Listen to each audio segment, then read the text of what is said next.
All right, ladies and gentlemen, welcome back to the Changang podcast. This is episode 49 featuring Ash, aka One Hole Tickler. Ash, welcome to the stream. How's it going?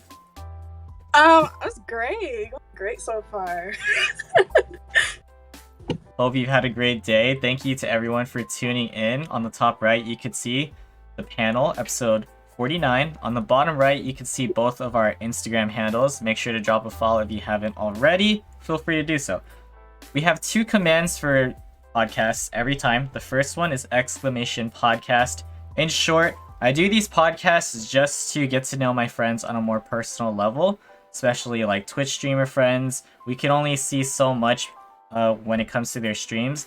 So to talk about life and just experiences in general could really hit home, or it could be just a new thing to just realize and learn. So the second command, we have exclamation guest. Feel free to drop Ash a follow. She also streams from time to time, and that is a direct link. Here we go, Ash. Let's start things off with a brief introduction about yourself, and feel free to include some of your hobbies and interests. Okay. My name is Ash. Also known as One Hole Tickler, any hole tickler you want. I just turned 20 on the 22nd. I'm in college. I'm a junior. I'm studying psychology.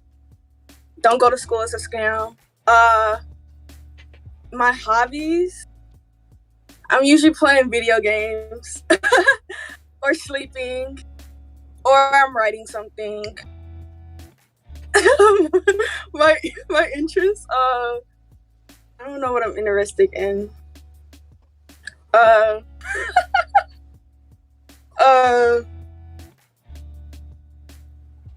don't know. I don't have interests, I guess. You mentioned some. You like playing games, and I'm sure you like to vibe with your friends. It depends on the game. Like, if it's Valorant, no, I hate that game. Yeah. So relatable. Okay.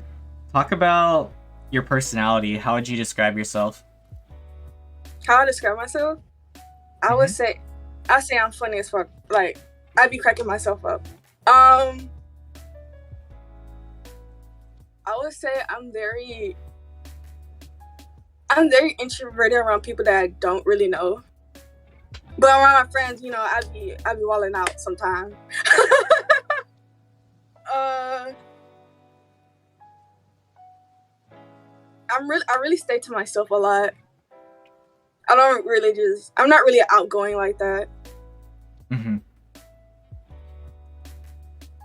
No worries. Okay, so we're gonna talk about your overall life. Let's start from the beginning. What was your childhood like? You could talk about the time when you were born up until even today, and then I'll ask you specific questions. Okay, from before middle school is really a jumble because I was moving around a lot. I would say my childhood was kind of rough because my parents were fighting a lot, and I would have to intervene sometimes. But I try to push those memories back because I don't want to remember all that. But because I was born in Texas, and I don't really remember a lot from Texas. I don't know why, but then we moved to Virginia. We lived in Richmond. I don't really remember when, but this is when my parents got divorced, and I didn't understand it at first. I was like, who was I living with? I was with my dad, and I was like, oh, mama's just going away for a while. I didn't really know, and then it was me, my dad, and my brother. We went to move to Alabama with my grandparents at the time. And I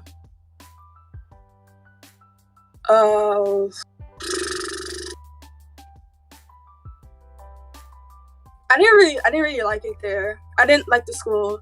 I was I was bullied a lot, but it didn't. I wouldn't say it didn't bother me. It bothered me a lot, but I didn't really, react to it or something like that. I was just ready to get out of there, and I think around this time I was understanding that I was like, why is my mom not here? Why is my mom not taking me away from this? I hate it here. And my brother, he has autism, and he's used to having my mom around too, and he was having like these fits, and he was like, he having these fits, and then it was like to the point where like my grandparents, they're not gonna deal with it, so it was really on my dad, and I was having a rough time at school, but I was doing good academic wise. I was doing my work. I was even in chess club. I love chess. I was in the academic bowl and stuff. Like I was doing good academic wise, but socially, I was really depressed. It sounds very dark, but don't worry. And then when was this? Then my mom was in Atlanta, but I didn't know that until I guess I don't know when my parents had the custody battle, but my mom had won it, of course. So me and my brother went to go live with my mom, and my mom didn't have a lot of money, so it was kind of, we had like what's it called, a townhouse, but it wasn't much and all that, but it was enough for us to it was enough for us to survive and stuff like that. Cause I don't know where my dad went. I think he went back to Texas after he dropped us off. Yeah, I think he went back to Texas. And I didn't see him. I didn't see him for a while. I don't know when I start back seeing him. I think it was like late middle school. I start seeing him again.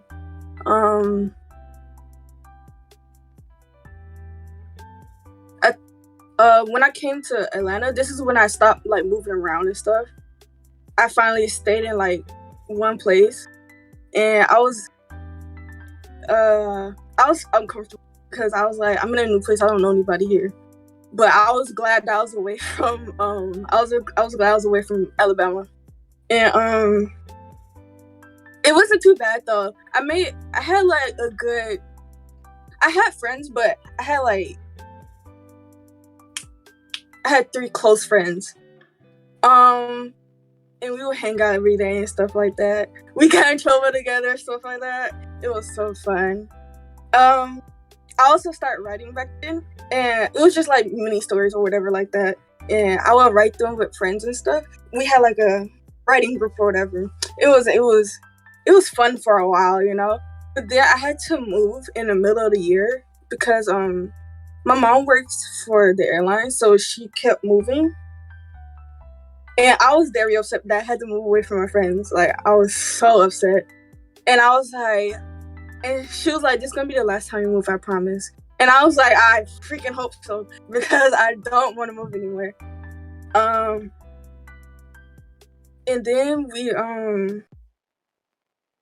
we went to this school. What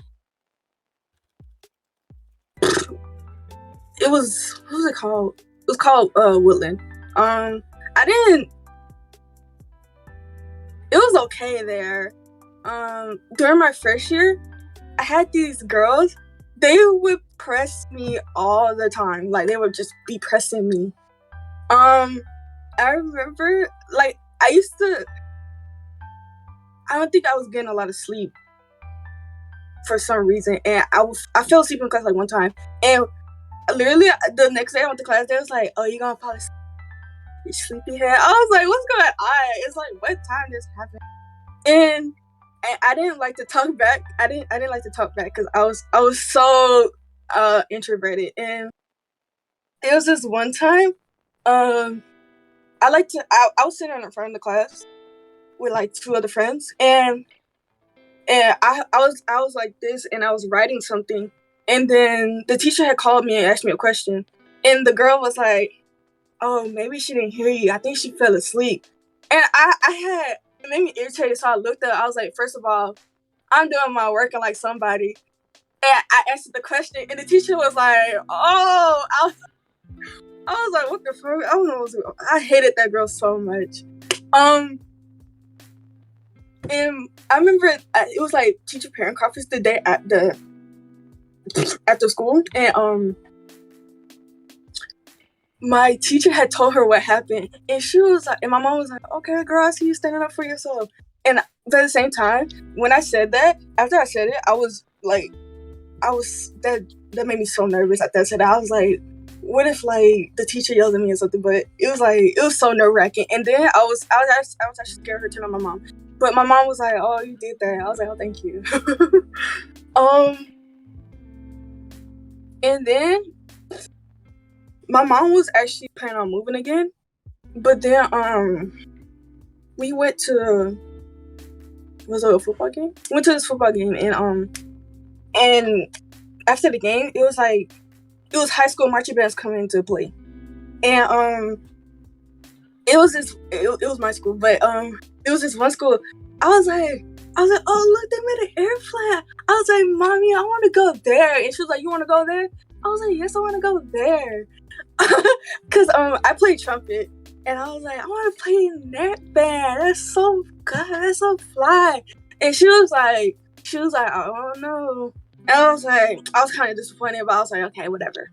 And then we moved to another pair of townhouses. And she was like, "Hey, I'm gonna take you to these auditions." I was like, "Huh? Where am I going?"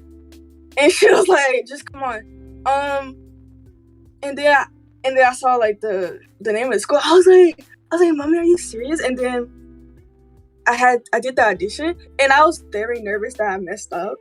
And like a week later, I got the letter that I was accepted because it was a magnet school. And I was like, "Mom, look, I got accepted. I'm so good." I was so happy.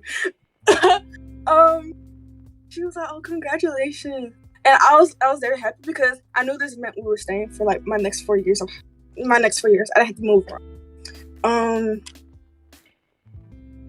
My first year of high school, I'm probably not gonna go too much into it. It was a very rough start. Mm-hmm.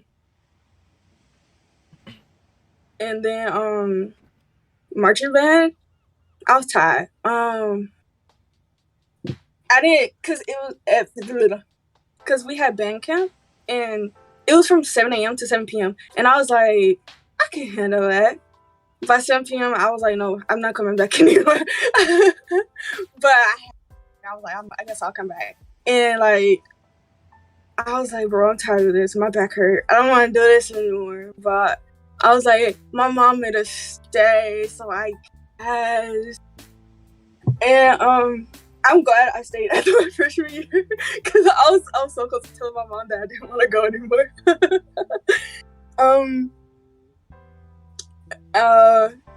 Like my sophomore and senior year, it was actually pretty good.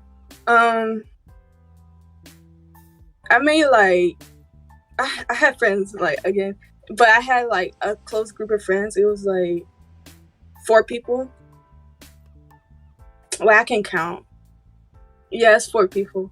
I'm still friends with them to this day. It was so nice. We would hang out. We're always getting in trouble with our band director. He always get mad at us, but he loved us though. I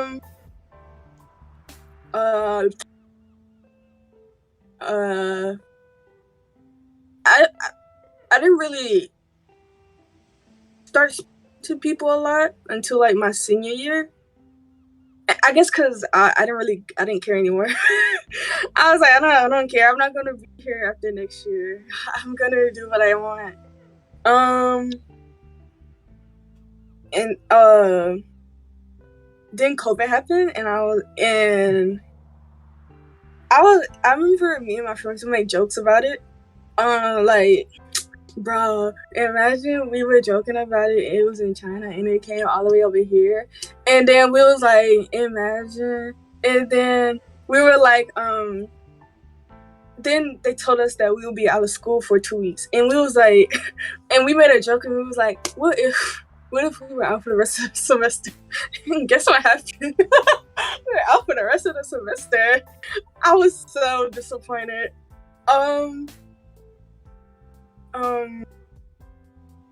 Cause I was really excited to go like to prom and graduation, and I even got my dress. I had a pretty it was like a dark green dress. I had some nice shoes to go with it. I was gonna get my makeup done. I was gonna look good. I was gonna be posting these everywhere. I was gonna look good. Like, I was gonna look so bad. And then we had got the notification that prom wasn't happening, and like I almost flipped my whole house over. Like, I was so upset. But we had our graduation. We had our graduation, but it was like a parade formation. So every senior was in a car. You can have whoever else you want in the car, but you had to be. Huh? Oh, you had to make sure it was space in between you and the person you're with in the car. Mm-hmm. And then you know, I got my diploma and stuff. I was very excited that we even had a graduation, but I was very mad that I didn't get to home. And then when I started applying to colleges, the one I'm at right now, I was very nervous I wasn't gonna get in, cause I think my junior year I failed a math class, the second semester, but and I hadn't made up the class until the second semester, I believe. So, and I was like, they're gonna look at that. They're like, oh my god, why did she have to retake math? And I was very nervous that they would reject me. But we went to, like, what's the word? A recruitment, the college recruitment fair, whatever it's called.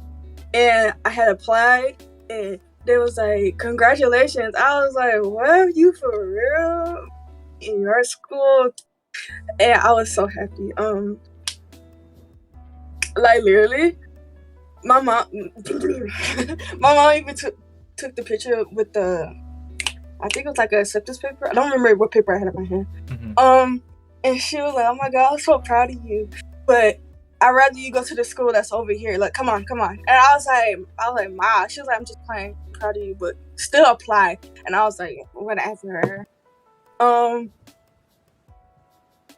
I think her school and my school, they're not like rivals, but we don't like each other. and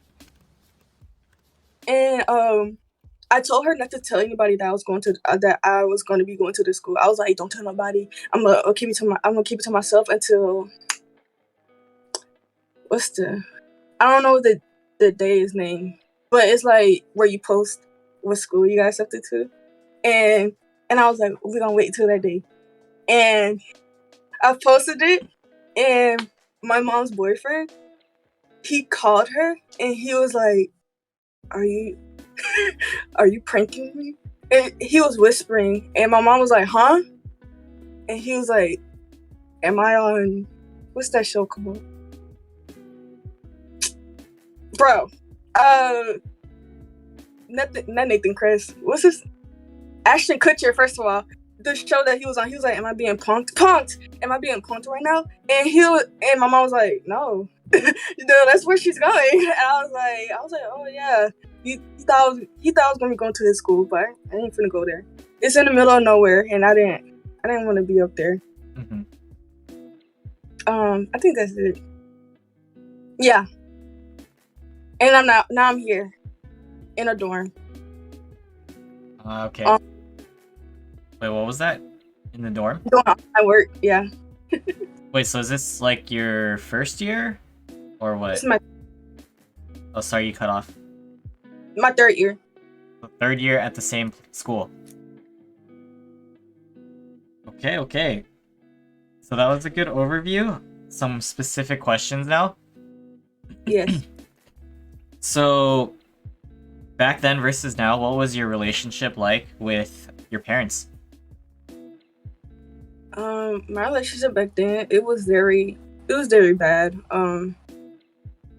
Cause they were very focused on fighting. But now it's very good. They're divorced. They got their own partners. I see my dad every once in a while, you know, stuff like that. My mom's happy, my dad's happy, I'm happy. Yeah. Okay, okay. So, basically, you were born in Texas, right? And then you went to Virginia, you said? Yeah. I went to Virginia. And then from there, you went to Alabama with your dad, like after the divorce? Yes.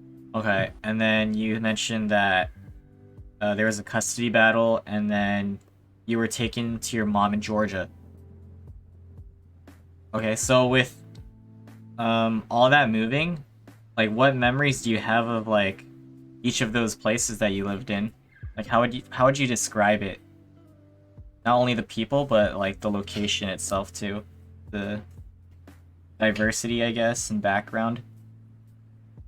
In Texas, I was really young, so I don't really remember a lot. But my uncle, I had two uncles that lived there, and one of them, they had like a pit bull, and we would go over there and play with it. And I love pit bulls, and I used to be so happy playing the pit bull. I used to be like, oh my god, I love her. I remember sleeping over at their house a lot. I never remembered why, but I remember sleeping over at their house a lot. I had three cousins that lived there. They were mean. I remember one time I went to go grab an orange. I was just gonna snack on it, and literally one of them walked up and was like, "Why are you eating that? Why did you grab that from our refrigerator?" And I was like, "It's just an orange. Please leave me alone." And then it was the second one. It was like the second one. The third one gave up on me. I was like, you know what? Let me just throw it away. I guess I just won't. I'll starve. That irritated me. I went to Virginia. I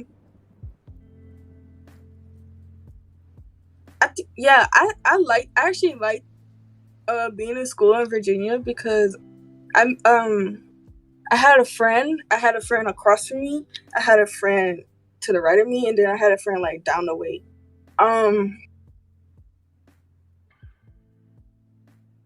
We weren't in the same classes though, but I don't even know how we met. Because we ride the same bus together, and and I remember like I remember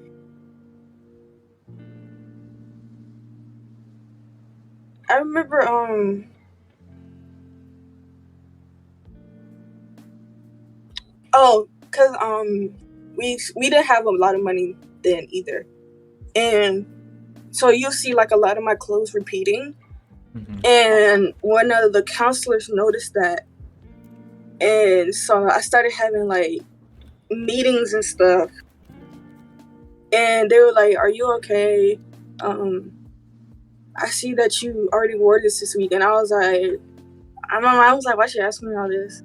And I was like, "Yeah, everything's fine." So they had to tell my parents because I wasn't saying anything because I was like, this is really none of their business. But this school will hold like food drives, and they gave one to my parents. And at first I was like, oh, free food. I like that. And but I didn't realize it was because they was like, they were like, they don't have much food and stuff, so we just give them this box.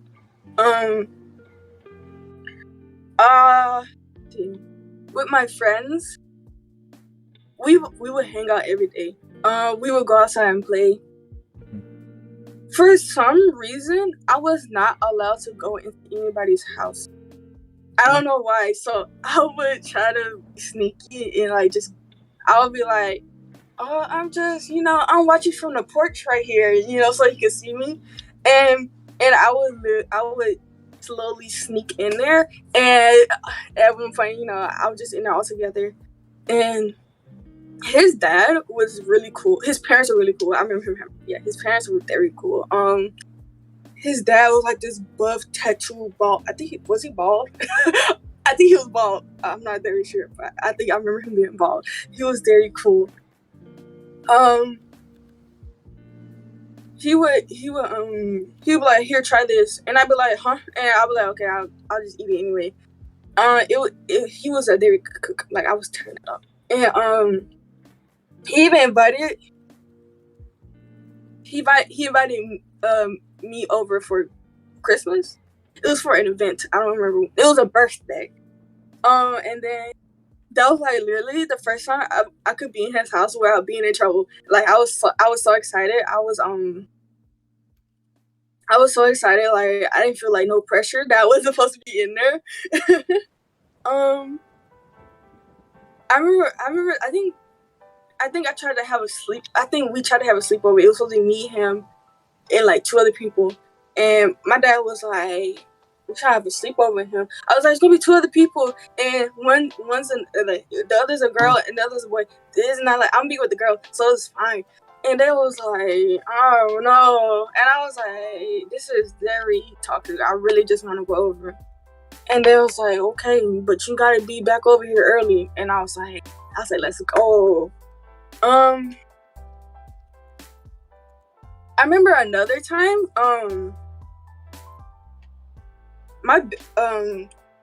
it's my parents' bedroom, then the kitchen, and then my bedroom like cut down the hall right here, and then my brother's room was like in the very back.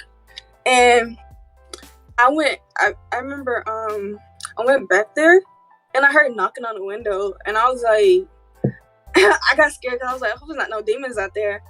And I took a peek, and it was my friends, and I was like, how are y'all outside this late? Who let y'all out?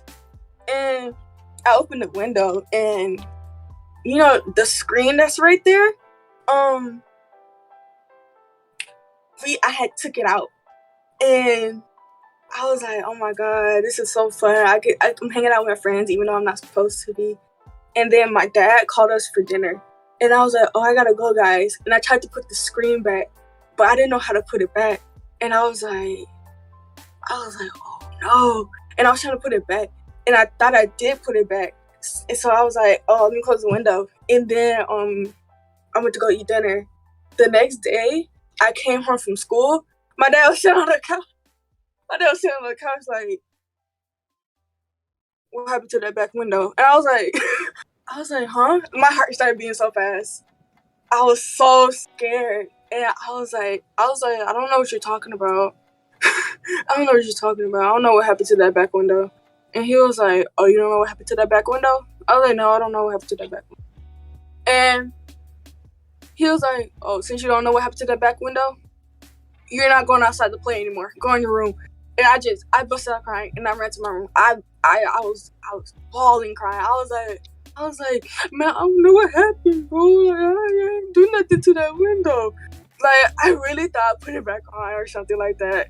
And then, in the middle of me crying, my friends knocked on my window, and I had opened the window, and I had like tears on my face. And they was like, what's wrong? And I opened the window. I was like, I can't come outside and play anymore.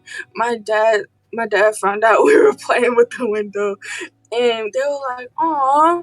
And it was like, then we talked for a couple minutes, and then they left after a while. And then it was like my dad heard a knock on the door, and he was like,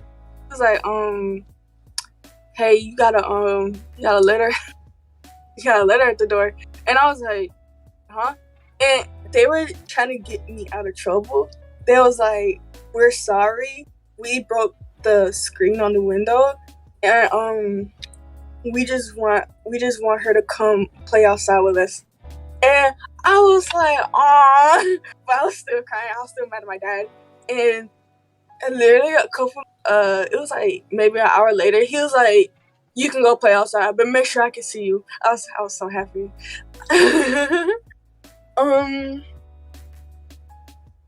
In Alabama, damn. I think when I was at Alabama, this is like the time where teachers could hit you in school. I don't know why they're allowed to do this, but they can hit you in school. And when this is where the teacher can hit you in school, and where your parents could come in and give you a whooping in front of the whole class. I remember one time. I don't even know what I did, but she had a ruler. She was like, "Put your fist out," and I was like, no. And she had the ruler on the straight part, not the flat part, and she just started knocking on my knuckles. And I was like, oh my god, this hurts so bad. Like I was like, this. I was like, what did I do? Like, oh my god. Thinking about it now, that should not have been allowed. I'm like, oh my god, like that shit hurt. Like, I'd never want to experience that again. I think this is when I got into my very first fight. This is when I got to my very first fight. The teacher left the room. I was playing, and these two boys, they kept messing with me, and I kept saying, leave me alone. And at one point I was like, I'm tired of this. And it was this one boy, he was like way shorter than me. He was very small, and then one was way taller. He not supposed to be there or something. And so I was like, I told y'all to leave me alone. And I picked the small one up, and I just body slammed him. and I think, I don't know what I did to the tall one, but I punched him or something, but I did something that hurt. Oh, I punched him in his no parts. That's what I did. I punched him in his no parts. And the teacher had came back in, and she was like, I heard y'all yelling from down the hall. Ash, go sit in that desk and don't move. And I was mad. I was like, but she didn't want to hear me. So she was like, go sit down, or I'm gonna pick up that ruler. I was like, you got it. I went to the desk, and I was crying. I was crying. I had my head down and all that. And I guess my dad came to pick me up, and he was like, hey, but I didn't realize it was him. And I was just crying. He was like, what's wrong? And I was like, my teacher, I got in trouble because these two boys kept hitting me, and I couldn't finish my sentence. And I guess one of my friends, she was like, them two boys over there kept messing with her. So, but the teacher only heard her yelling, so she got in trouble. And then my dad was like, oh, okay. And he was like, I need them two to come here. And he took them both outside. I could barely hear what they're saying, but he would get on the business. He was like, why are you touching on my girl like that? And I was like, it kind of made me feel better because it was funny. And my teacher was like, oh, I'm so sorry. I didn't know. And I was just, in my mind, I was like, it's because you didn't listen to me. Oh my god, that was one of my most funniest moments in Alabama.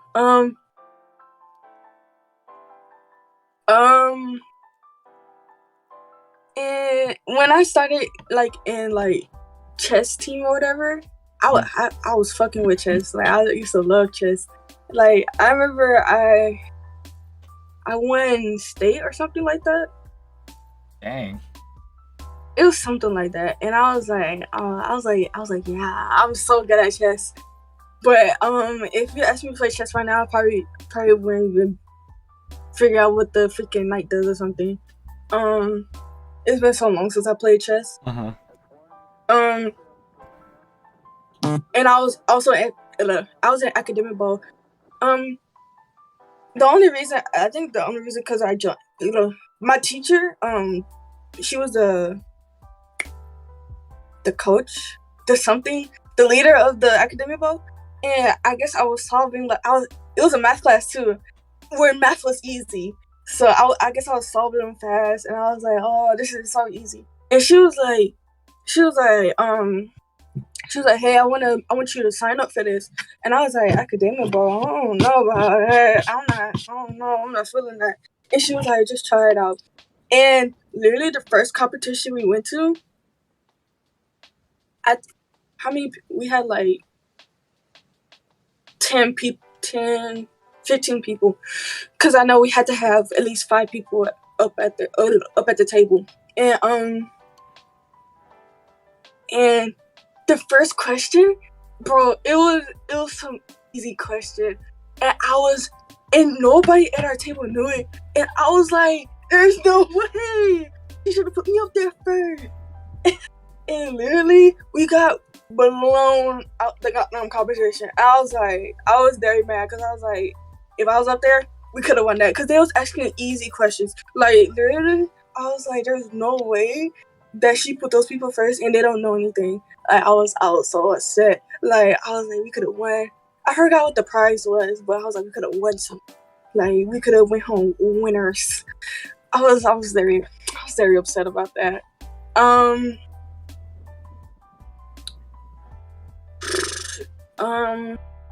remember towards the end of the year, my last year there, I remember because we had to take like exit exams or something like that, and I was like, we had to sit in the gym. I don't know why we had to sit in the gym, but we had to sit in the gym for the exams, and I was like, bro, my back hurts. I don't want to sit up anymore.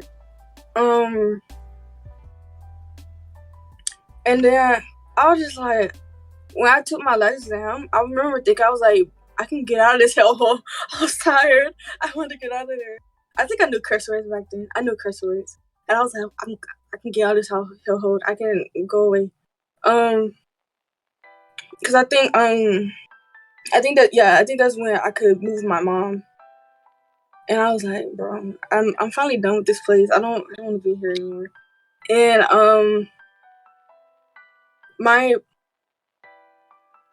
when I went to middle school in Georgia, we lived in like this neighborhood where the entrance, for some reason, is like 3 light years away from the houses, and I would be late to the bus a lot of the times because I'd be like, oh, I'm tired, and the bus would be right there waiting for me, knowing that I'm gonna be late. And I was like, I don't want to do this anymore. This is too long of a driveway, whatever.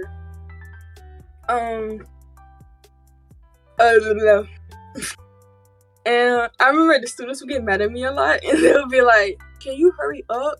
Bus driver, can you drive or something? And I'd be like, bro, you had to walk that, I had to walk that. You know it's tiring. And I think I had a friend that was on the bus with me. She was, I was in 6th grade and she was in 8th grade, so she was like way older than me. I remember she would give me snacks. I never asked for them, but she would give me snacks, and I'd be like, oh, thank you. And I remember one time she was like, oh, when are you gonna bring snacks on the bus? And I was like, huh? What are you talking about? She was like, when are you gonna bring me snacks on the bus? And in my mind, I was like, I I never asked you for these snacks, so I don't understand why I have to bring you snacks. And she was like, so you're not gonna bring me any snacks? I was like, no. And she got so mad at me that we stopped talking for like a week. And she found me on some social media, and I was like, she was like, oh, what's your name? And for some strange reason, I said my full name.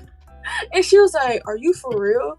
So you could talk to me on here, but you can't talk to me on this? I was like, you've been ignoring me because you think I'm gonna bring you snacks, and for some strange reason, like I didn't even ask you for those. And I was like, I think my mom had brought snacks home the next day, and I was like, I guess I'll bring her these so she can stop being mad at me or whatever. So I brought her snacks, and she wasn't mad at me anymore. I was like, this is so stupid, bro. I remember that actually made me dislike her. Like, I was still friends with her, but it was like that one thing that I disliked about her the whole time. That whole time I was with her, I was friends with her. But luckily, I made actual friends in the school, so I didn't and I made like one other friend that was on the same bus, so I started sitting with her, and I was just like, I'm glad I don't have to know that because it's kind of mad weird that I had to bring you snacks for you to talk to me again. I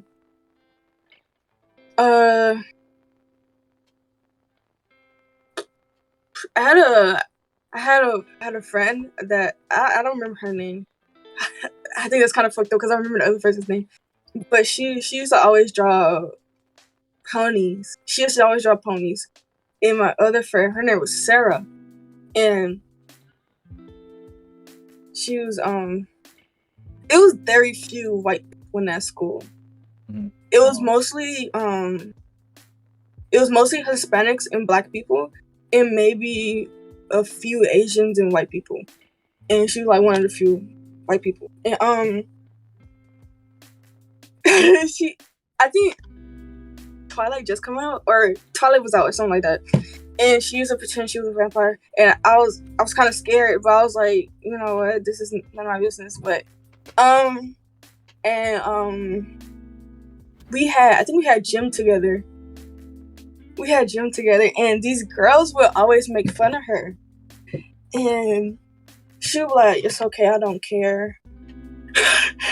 she was like, "I don't care.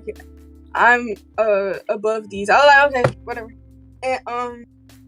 And there was one time in the locker room, we just got out of gym class. We were getting dressed, and I guess some girls' underwear dropped on the floor, and they immediately was like, "Oh my god, pick up your nasty underwear!" And that actually made me mad because I was like, first of all, it's not hers. It's probably your nasty underwear. Like, I got so mad that they said that about her. Like, and they was like, "Who are you talking to?" Like, I was like, "I'm talking to you." And we got into a huge fight. We didn't really start like throwing hands, but like we got into like a verbal argument. And I remember I got called into the principal office like the next day, and they was like, "We gonna have to talk this out." And I was like, okay. And the girl I got to an argument with, and she was like, I don't even know why she got so mad at me. And I was like, first of all, this is my half friend. She kept making fun of my friend, and I had to get involved. And she was like, "You didn't have to get involved. This wasn't with you." I was like, "This is my friend, okay? That's my friend, and I'm gonna defend her."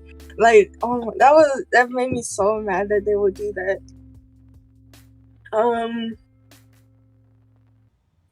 And then when I moved away, when I was about to move away, I remember I wrote her a letter. I don't remember what I put in that letter, but I wrote her a letter. But and then I put it. I think I was like, "Oh, I'm trying to find her," because my mom was trying to rush. And I was like, oh, I gotta find her. I tried to find her. I want to give her this letter. And then I was like, I was about to give up because I was like, can't find her anywhere. And then I was walking down the hall and I saw her in the line. I was like, oh my God, Sarah, here you go. I've been looking everywhere for you. I was so happy that I gave her that letter. And then I moved to my other middle school, and that it was mostly Black people. It was mostly Black and Hispanic people, and I don't remember a lot. I only remember my last year, and that was because I was taking like I think I was taking like two or three like advanced classes for like high school, so I could be ahead or whatever. And I remember my reading teacher. She used to piss me off. I don't even know why. And her head shape was kind of shaped like an egg or whatever. And we would always roast her about that. We would be like, her head shaped like an alien. I look like a cracker skull, like something like that. It would be so funny. And I was getting in trouble. She didn't know we were talking about her, but we would get in trouble because we were busting out laughing in the back. And I remember the accelerated math teacher. I hated that class so much. Like, I hate math, and I was like, I don't know why I'm in here. I hate it here. But somehow I passed with like a B. It was a high B. So I can get that credit in high school. I was like, I don't know how I did it, but I did it. I think it's because I was cheating. I remember I had to get like some recommendations because I was trying to go to Tri-Cities, and I was like, I had to get 3. No, I had to get 2. I had to get 2 teacher recommendations, and I asked her for one, and I was good until when she gave it to me. You know, she didn't have no problems with me. And then after, literally, if I did a tiny thing wrong, she was like, I gave you that recommendation and you gonna do me like that? And I was like, girl, please. Like, I barely did anything. I probably was whispering in class or something. Like, I'm like, it's not that serious. Please leave me alone.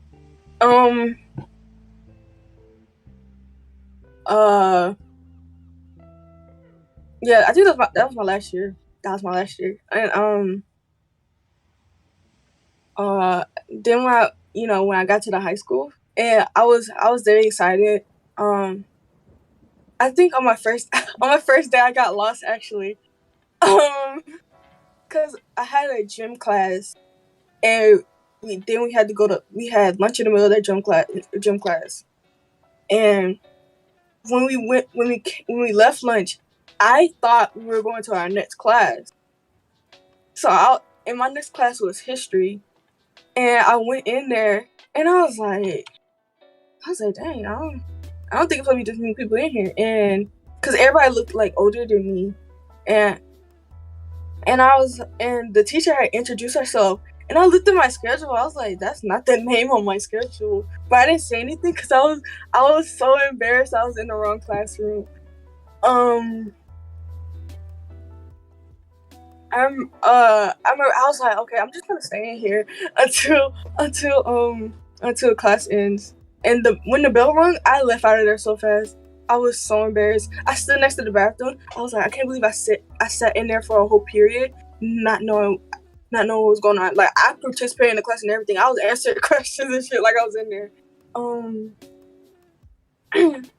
Yeah, and then my actual teacher came in, and then I went in there, and the teacher from the previous class, she was like, "Aren't you in my class?" And I was like, I was never in there. And she was like, maybe I just saw you in the hallway or something. I was like, yep. And I was like, I can't tell her that I was in the wrong classroom because I was very embarrassed. I think that class, I had an AP government. It was AP government, and I liked the teacher in there. She was funny, but that class was hard. I didn't know what was going on in that class. And I met one of my good friends in there. Her name's Tatiana. And we were like, yo, like, did you do the homework? Nobody did that homework. And we were like, and then she would get mad at us. She would be like, don't go on your backpack pretending you did the homework because I know you didn't. And we would be like, no, we did it. And we was like, oh, we must have left it at home. And she would be like, no, y'all didn't do that homework. Stop playing. And she would be like, let's just continue on with the lessons. And me and my friends in the back would be like, damn, we didn't do that homework. And like literally most of our class we were making her mad. But she was still cool with us because some of us were trying, some of us weren't. I was one of those people that were trying. I remember one class we were taking a test, and it was quiet. Like all you heard was the air conditioner, and all of a sudden you hear Siri go off, and she was reading one of the test questions. And my teacher looked up so fast, and everybody was like, who is that asking Siri for the answer? And she got so mad. Like, she was like, get out. You have to get out. There's no way you're doing this in the middle of my class. And I was like, dang, if you're going to cheat, you can't be clicking on stuff. That was so hilarious to me because I was cheating too, but, I was inconspicuous. I was secretive. I'm not finna press stuff and make the lady say it out loud. Like, I would actually pass out if that happened to me. I remember in high school they kept putting me in accelerated math, but I was like, I don't know what's going on. I hated math. Like I was so confused in math. But somehow I would pass with like a B or something or A. And if you pass with like a above something, they'll put you in the next accelerated class. And I was like, can I please stop passing above this grade so I can stop being put in accelerated? Because the teacher always be like, you're supposed to be going faster than the other classes. You're going to have to come on. I was like, I don't know what's happening, please. I don't want to be here anymore. And I had one good teacher. And she would actually help me on the work and stuff. And I was like, oh my God, I actually understand what's going on.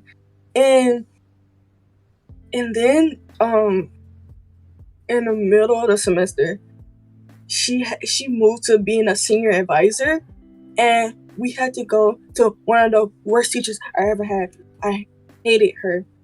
When you ask her a question, she'll be like, you should know this by now. And I'm like, girl, no, that's why I'm asking you the question. Like, I hated her with a passion. I wanted to get up out of her class. I was like, I even went to a counselor once and was like, can you please move me? She was like, no, stay in there. And I was like, bro, I can't do this anymore. And I think because her class was actually the one I failed my junior year. And I had to take it. They had us take it online to make it up, and I had to make at least a 70 and above to actually pass the class. And I was very excited that I had to take her class again because I would have been very sad. I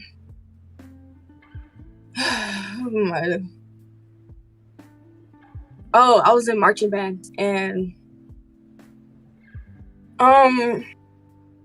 it was fun. It was very fun actually.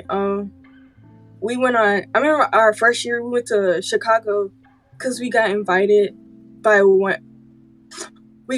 to be in place of one of the colleges in our state, and we went up there to play. And I remember being on the bus, and I think I just woke up, and I looked out the window, and I saw, I don't know if they were homeless or something, but this guy was jacking up this dude, and he was just smashing him on the wall. And I was like, there's no way this is happening in Chicago. And then I thought about the sentence again. I was like, this is Chicago. It was very fun because I think that was my first trip. That was like my first time being like somewhere up north or something like that. And I was like, this is very fun. Besides the little bad parts or whatever. During when we had to play, it was very rough. Cause I think the freshmen outnumbered the upperclassmen at the time. So it was, of course, it's like a bunch of new people playing. This is their first time at a big event and playing in stands or whatever. And it was very rough. Like our halftime show. It was going good, but our formation was kind of rough. And literally, if somebody had asked us about the time we went to Chicago, we was like, that never happened. we don't know what you're talking about. That must be like a different school you're talking about.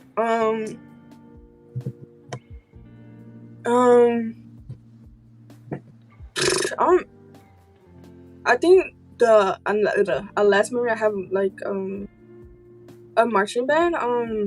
It was like, I think it was my junior year. We went to New Orleans for a parade, and it was a amount of days. I don't remember how long we stayed there actually. It was a couple of days though, and it was so fun. Like, even though the parade was long, I was like, I'm sweating, and I think I was very nervous. I was very nervous because this is the first time that our school even went to New Orleans, and we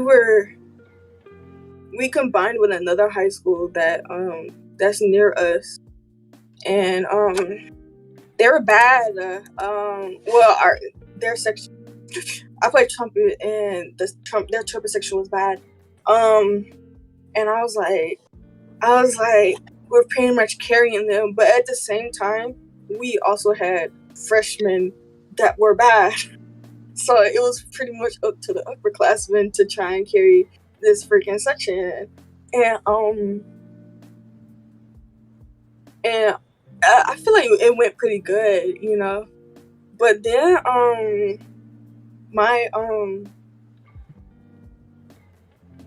arranger, that made our music, he likes to go battle other schools, pretty much play songs back and forth.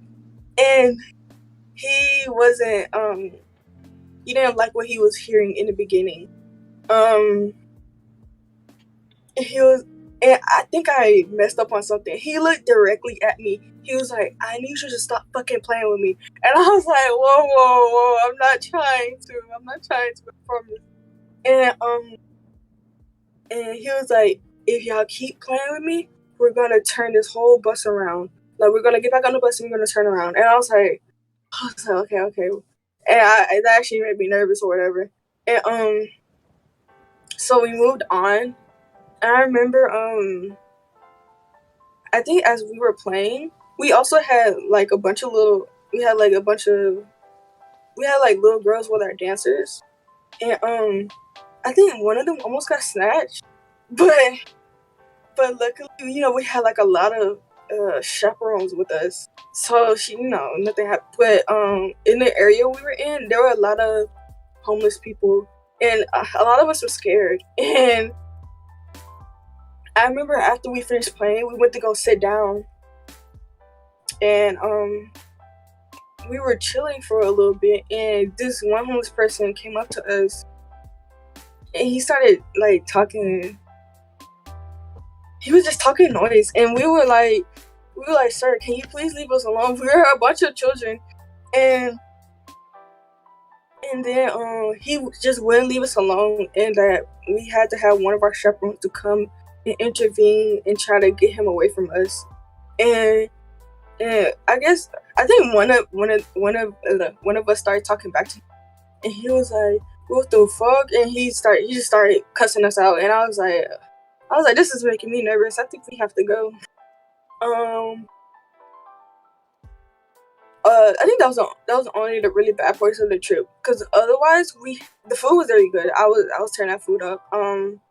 It was a very nice place to look at. We we went sightseeing and stuff like that. It was very nice.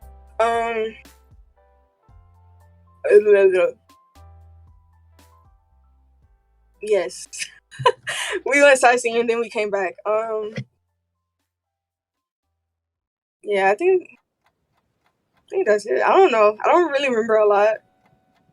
Come Unless you on. ask me. That was Like, nice. That was nice, thank you. Love the storytelling. Thank you. It was I like tried. a good glimpse of what you went through in like every step of the way throughout your high school too. Okay, specific questions. So you mentioned that you used to write. What do you recall writing? Like, can you tell us some of the stuff, or maybe something you were very proud of?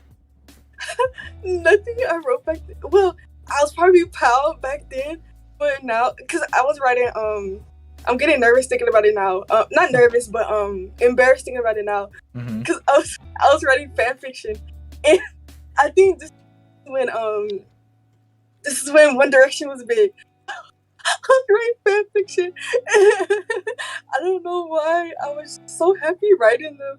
Oh, I'm embarrassed thinking about it now. Like, I don't even want to recall it. Oh my god.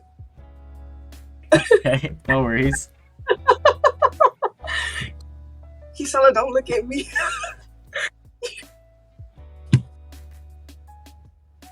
Oh my god. So I think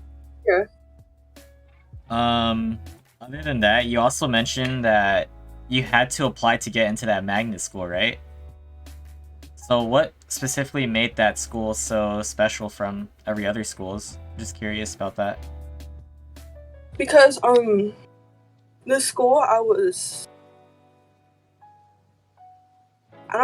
don't know the word, but the one I was sectioned off for, whatever, the one I was zoned for, it had a very bad reputation. Like, literally, the kids didn't even respect the principal that was there, and I was like, I don't want to go there. What the fuck is wrong with these people? I remember hearing a story that a kid was at the vending machine and he wasn't supposed to be, and the principal came out and he was like, "Excuse me, sir, you're supposed to be in class right now." And the boy was like, "I do what the fuck I want," and he walked away from the principal. And I was like, "There's no way I'm going to this school." So and because of course when I saw like the school's marching band at the stadium, I mainly wanted to go there because of that. And I was like I think I had looked up the papers to apply there in the first place, and I think I printed them off at school, and I was like, I'm gonna get these signed, Mom. I'm gonna go there. Yeah, that's mainly why I mainly wanted to go, because of marching band, and I heard the school was good in the first place. I see. So after marching band and like graduating, did you stop just playing the trumpet, like Yes. instruments? I stopped playing trumpet because I didn't think I knew I wasn't gonna enjoy it in college, because I feel like college is like a whole different ball game. They're much tougher on you in there, and I wasn't, because you have to memorize music, you have to have good stamina. Two things I already don't have. And then sometimes they'll do this thing called tree shaking, where they call you out. They call like a person from like each section, and they'll give you a song and they expect you to play from beginning to finish, no mistakes or anything. And if you made a mistake, maybe the drum major made you go do something. Maybe they'll take some of your scholarship away. And I was like, I don't need that happening to me. That's gonna be slow stressful on me. And I was just like, I know I don't want to do it in college, so I made sure I had my fun in high school. Okay, so based on what you explained in high school, how would you describe your own stereotype? Like, what were you known as when people like looked at you or something, or referred to you? What was I known as? I think I was known as the quiet kid because I didn't really talk to people outside of I didn't talk to a lot of people outside of marching band. And if I did, it was like maybe one or two people that I talked to. So I was really quiet. Quiet kid, okay. And this also goes back to more of your family. So I know you were young when like your parents divorced, right? Split up and then you went through the custody battle. Um did you have like any specific thoughts or emotions when both of your parents like found new partners? Did it affect you in any way? Um, did it? I don't really think it affected me too much because I think my dad found someone first, and Mm-hmm. he was living in Texas at the time. Well, he still lives in Texas. He was living in an apartment by himself in Texas, and I remember we went down there, and he was like, "Oh, I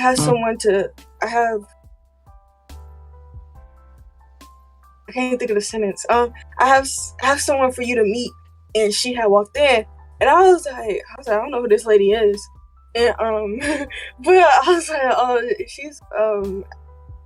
she seems pretty cool, and I think we went to go hang out and stuff, and I was like, she was pretty nice and stuff, but like I didn't really have any harsh thoughts towards her.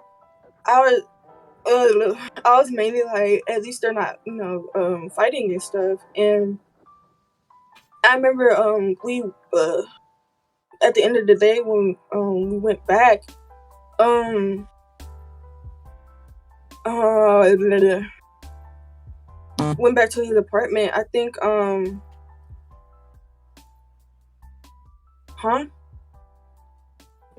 Wait a minute. Are you good?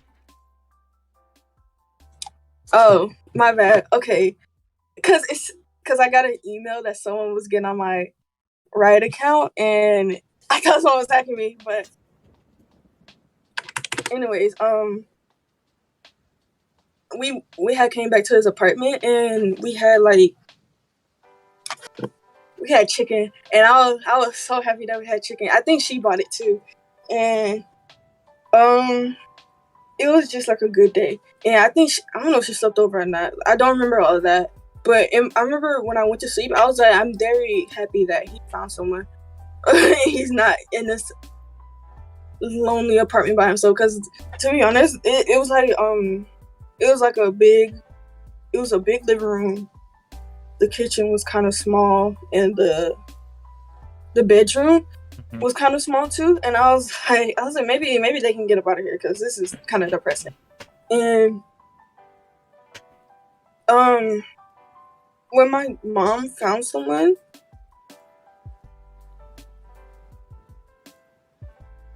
I don't know if I liked him at first. Actually, I actually don't remember. I think um I think I was nervous at first because I was nervous for my mom, and I was because I don't want her to go through that again. And but when I got to know him more, I was pretty okay with him. I was like, okay, you can hang out with my mom for now, I guess, you know. But Mhm. he's still here too now, because my dad got married. He got married to her, and my mom, they're just dating. They didn't get married. Mhm. And so you only have one other sibling? Oh no, I have three. Oh, you have three siblings. I have two sisters and a brother. Okay. What's the age gap? 4 years. I'm the youngest, and the oldest is, I think she's about to be 30, and she Mhm. just had a baby. I'm an auntie. Wow, congrats. You too. So what was your relationship like with all your siblings before and now? Um, um, we didn't really have like a relationship to be exact. Like we talked to each other, but it's like we were just like somebody passing. We were passing somebody on the street or something, and we decided to say hey or something. That's how like everyday conversations went, like or something like that. Mhm. And then uh,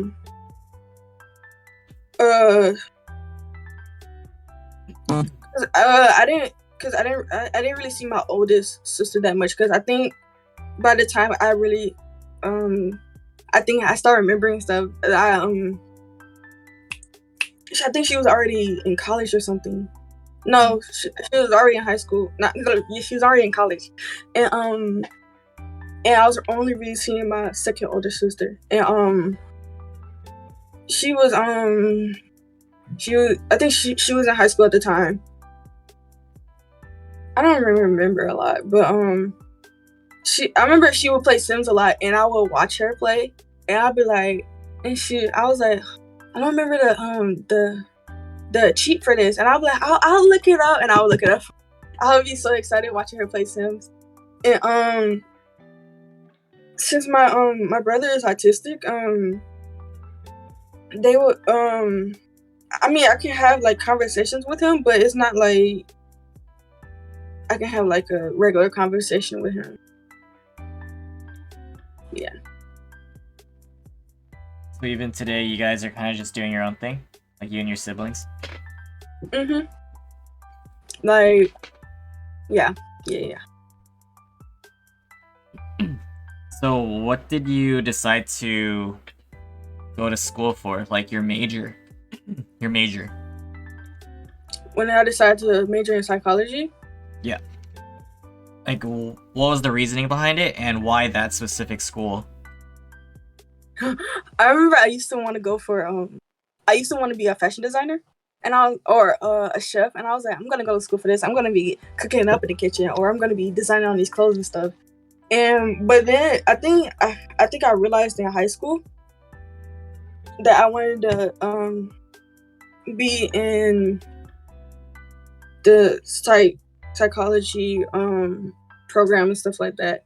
I wasn't really sure what though, but since I was really into music, I found out that my mom told me they were music therapists, and pretty much you're helping the patient by playing music and stuff like that. And I was like, oh, that sounds interesting. And she was like, oh, your brother had it, and I was like, and I didn't know that, and I was like, oh, that's cool. And I was like, I think it'd be really interesting to know how to talk to people that have like mental health issues or something like that, And I was like, so my brother's kind of like, kind of like the spark of it or whatever, but I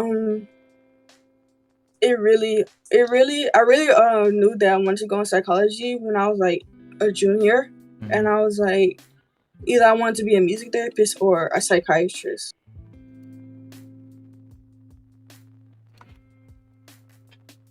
Okay. What about my school?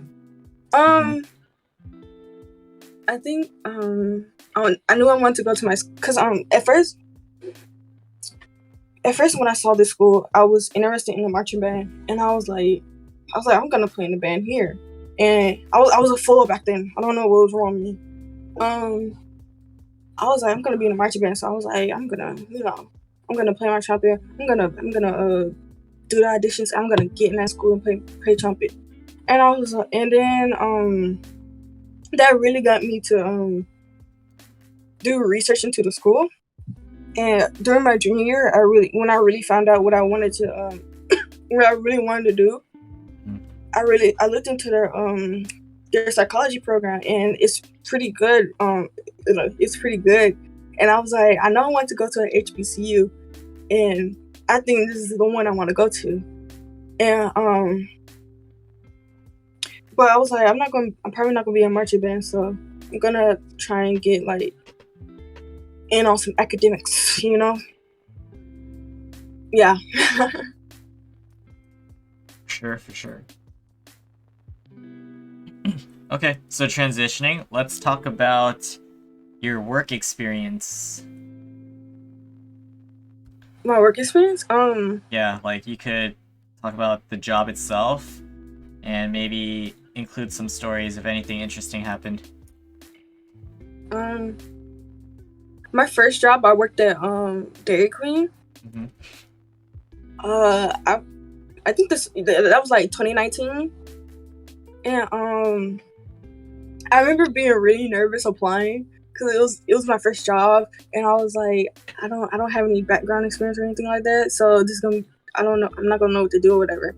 And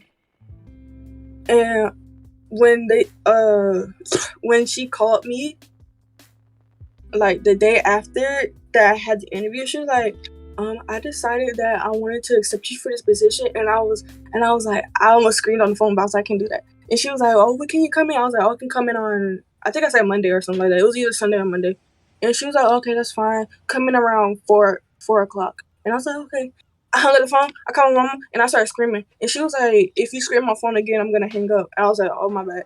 And she was like, oh, I got the job. And she was like, oh, I'm so proud of you. I was like, thank you. In the beginning, of course, I was like nervous because I didn't really know what to do. But I had one of the girls that worked there. I used to go to middle school with her, and she was my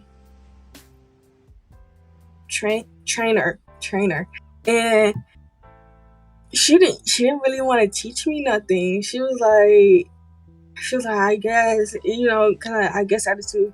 And I remember my first day, I think this kid ordered a milkshake, and he was like, oh, can you add Oreos to it?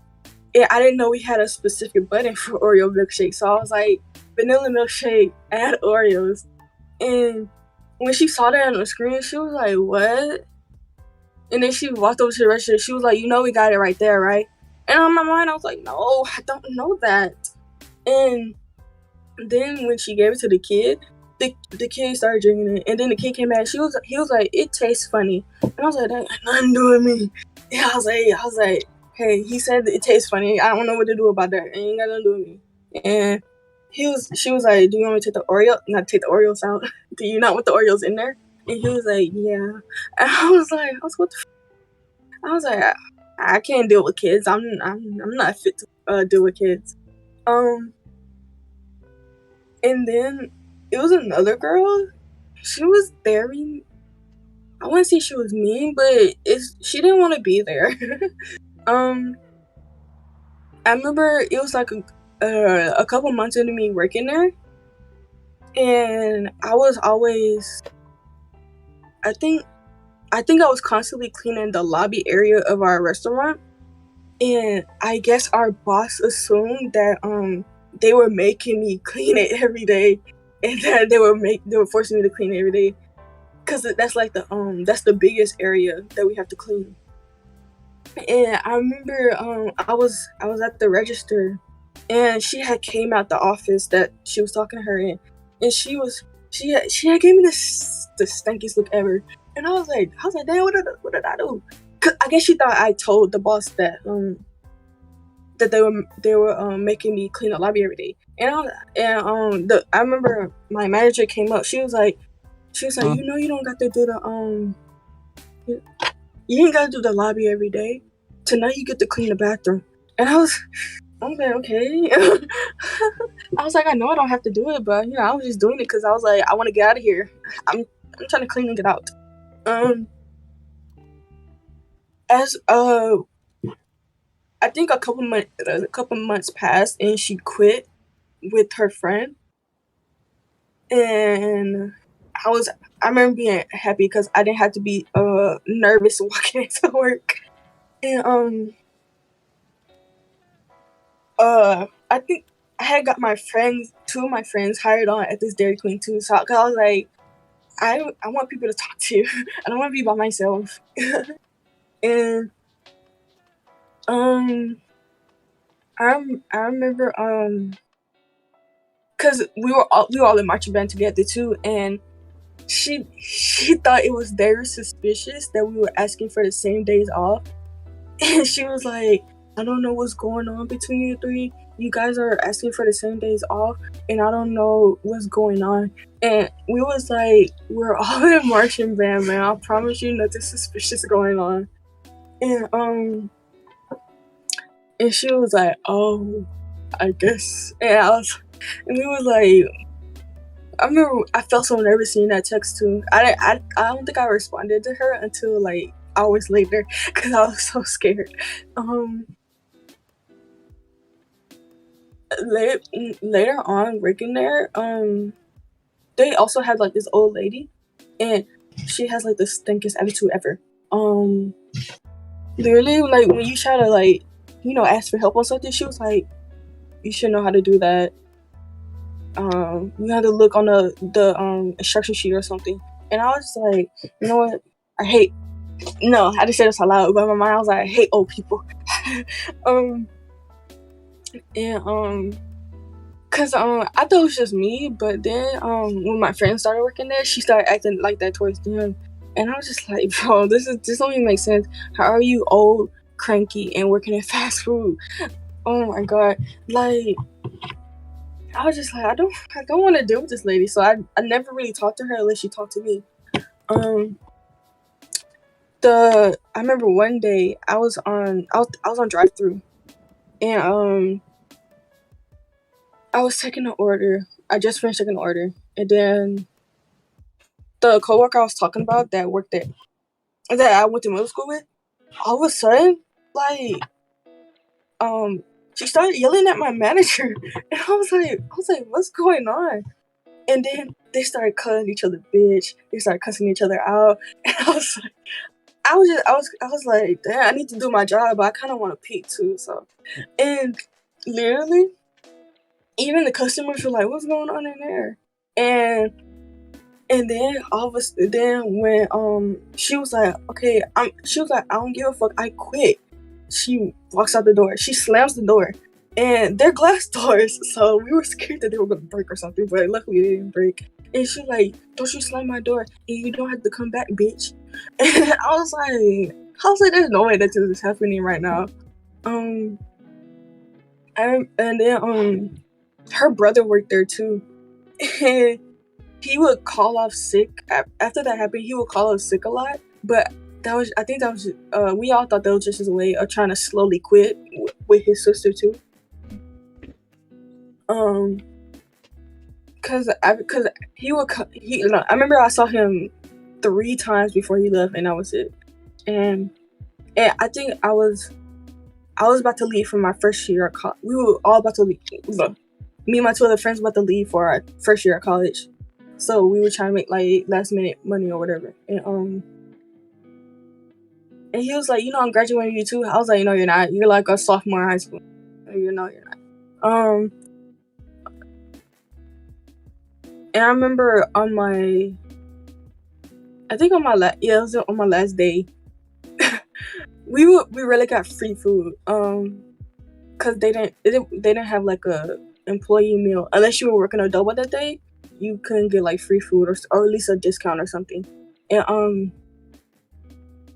on the last day, he was like, since this is your guys' last day, I'm gonna give you guys an ice cream bar. And in my mind, I was like, there's no way this is the only thing he's giving us, an ice cream bar. He could give us like a burger or something like. But I was like, I guess I'll accept this because since they rarely give us free stuff, like literally usually it gives free stuff if something bad happened that day.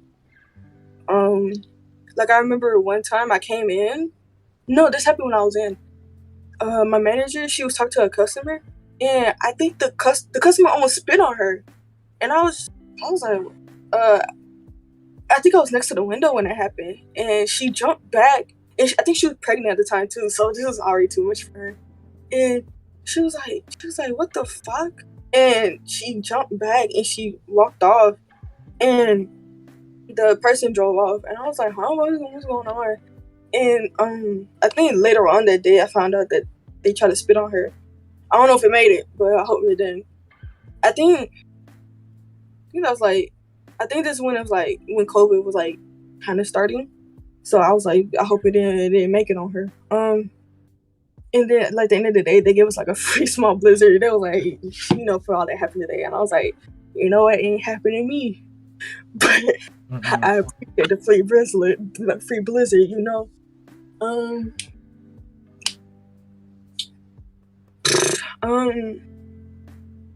My second job experience, I worked at this is very recent. This is literally like, this is so recent. I worked at a barbecue place. Mm-hmm. I remember when I first walked in there, I was nervous too, because I was like, this is my first time back in a restaurant. I don't know how I'm gonna do. And the owner, he was very,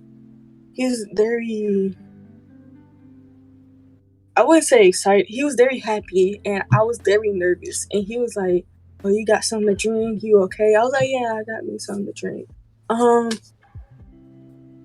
was like, "So, what do you think? What do you think is a quality that cashiers should have?" And I was like, "Oh, I feel like they should be able to have patience with customers, and knowing that damn well that's not me. They should be able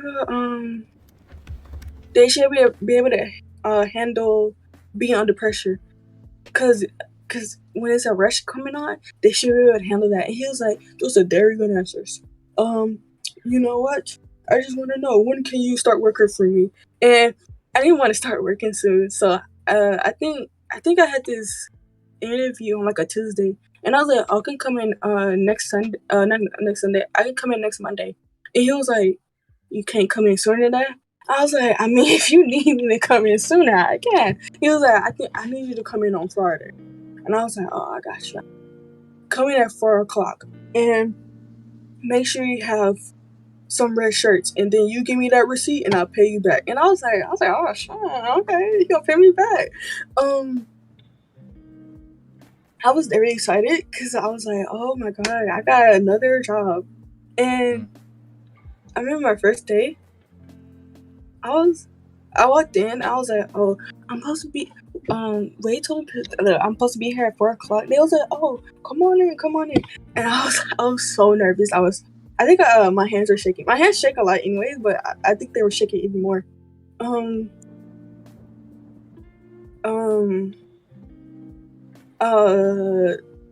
They had someone trained. They had two of the new girls, and one of them was like, they're the kind of like the longest out of all the new people. So she was kind of like helping me through stuff. And I remember this one girl I was working with, she had tattoos and stuff. So I was already kind of not intimidated, but I was kind of nervous around her. And yeah, I remember I came back up with a messy bottle, but I was gonna clean it up. And she was like, "Are you gonna clean that?" And she was like, "Are you just gonna come back here with a messy bottle?" And I got so nervous. I was like, I know. And I started wiping down the bottle. And I was like, I don't think I could work with her again. She already made my blood pressure go up just by talking to her. But as like months went on and stuff, I used to work mornings the most, and it was nice, but I hated having to wake up at 8 or 9 in the morning just to open up a restaurant, and then I had to deal with a rush of customers because everybody wants some barbecue at 10 a.m. in the morning for some strange reason. But it was fun, and I remember one of my the morning manager, she's Hispanic, and she mostly speaks Spanish. She can speak English, but she has like a heavy accent, so I could barely understand her when she told me to do something. I used to be like, I'm like, "Oh yeah." She was like, "Comprende?" I was like, "Yeah." I was like, "Yeah, I understand." And I used to go to the back, and I would come back. I'm like, she was like, "Oh, did you what I tell you to do? I was like, yeah, it's right there. She was like, no, this. I was like, oh yeah.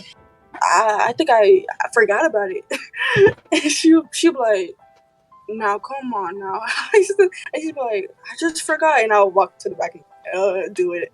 And I think and then when I was in school last semester, I was doing it online, and I got moved to nights suddenly. The manager at night, she's very cool. She's old. She's not old. She's like in her 30s or something. No, she's like in her late 20s. But I like to call her old. She has like I think she has 3 kids, 2 or 3 kids, and I remember she bought the youngest. I was like, he's so cute. And then I think he was starting to learn how to walk, and she was like, okay, you can walk to me now, but he would just sit back down or something. It was very funny, but she was very cool. She at first when I met her, she had bright red hair, and then I remember one day she came in, she had blonde hair, and I was like, who is this lady? And I saw her face, and I was like, oh, this is my manager.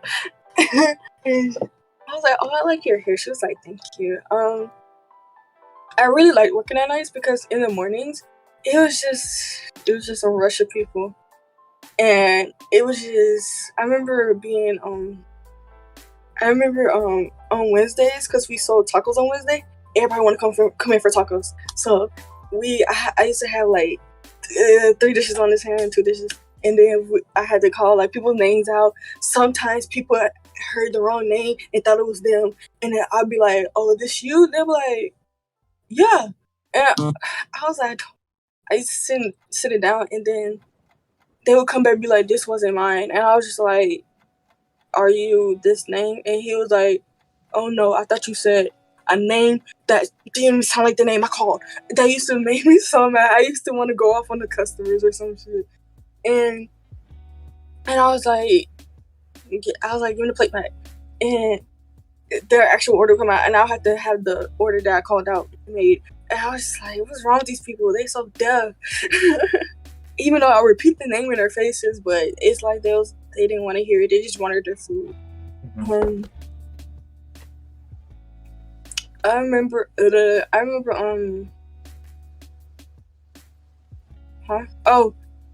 Cause in order to to make tips, you had to take the menu test to make sure you know everything on the menu, and you could be on the register. And I knew stuff on the menu, but like we sold burgers and stuff, and you had to memorize everything that was on the burgers. And I was like, I can't remember like the main components, but it was like one thing I probably forgot, and I was like, I don't want to take the test, and then I fail it. Like I hate taking tests because I always get nervous that I'm gonna fail them or something. And he was like, you gotta take this test. I'm trying to get you on this register. And I was like, yeah. But I was on the register, and I could answer some questions that people asked me. But if it was like about a burger or something, I'm like, yeah, just look on the menu right here. I got you. And I remember he was like, don't get back on this register until you learn this menu. I was like, okay, sir. You got it, sir. I remember I felt so nervous and hurt that he said that to me. But I was like, it's understandable that he did that. Because I was like, they know the menu. That's why they're up there. But I was like, I was still like kind of, I was not suppressed, but I was kind of sad about it. Cause I was like, dang, it's kind of fucked up that he just kicked me off like that. I remember towards the end, when I was leaving to come back to school. They were like, oh, you're, I remember when my coworkers, she found me on Facebook, and she was like, she found me on Facebook, and she was like, oh, I heard you were leaving soon, and I was like, oh, yeah. I was like, oh yeah, I'm going back to Mississippi soon, and she was like, oh, I'm going back to Ohio. I think she said Ohio. And I was like, that's kind of it's kind of far and out in the middle of nowhere. Who goes to Ohio? And I remember I was like, I don't really know exactly when I'm gonna leave, but it should be next week. And I remember my boss was like, my manager was like, she was like, you can't leave some other day. I was like, no, ma'am, I gotta be there by Friday, because I had to take the COVID test on Wednesday, because it had to be within 3 days of me arriving on the campus. And she was like, okay, I feel like you're lying to me. And I was like, no, I'll send you my location too, because I have her number too. And she was like, I'll send you my location so you can make sure I'm in Mississippi. And she was like, you better, because I want to make sure you're actually in Mississippi. And I was like, yeah. And I remember on, like, I think my last night, I was drinking my drink, and it was Powerade and Sprite. I think it was Powerade and Sprite. It was just like a little bit watered down. That was it. It was just a little bit watered down. And I drank it. She was like, and I put it down, and I think I walked off. And I came back. She was like, oh, who drink is this? I was like, oh, that's mine. She was like, that watered down drink. And I said, you're watered down. And she was like, huh? And I was like, oh my God, because I wouldn't say something like that. Cause I actually felt nervous when I said that.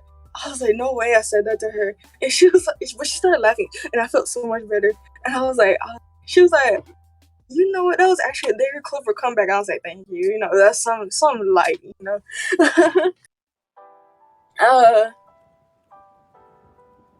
You know, I think, yeah, I left off on a good note on my second job, and that's all the jobs I had. For sure. Yeah. Okay. Now we'll talk about some of your interests. Let's talk about movies, shows, anime, following, whatever you're interested in. Let's do top fives. Top five? Mm-hmm. Okay. I don't really have favorite movies, because okay. I just know I have like two favorites actually. I was watching what's it called? It's called Abraham Lincoln Vampire Hunter. I used to love watching that movie, and I was like, okay. I was actually watching it last night. I was like, I remember why I love watching this movie. And my second one is Avengers: Age of Ultron. I love that movie. Let's see, TV shows. That's hard because I don't really watch TV. I know Supernatural is my all-time favorite. Ooh, okay. NCIS, Criminal Minds,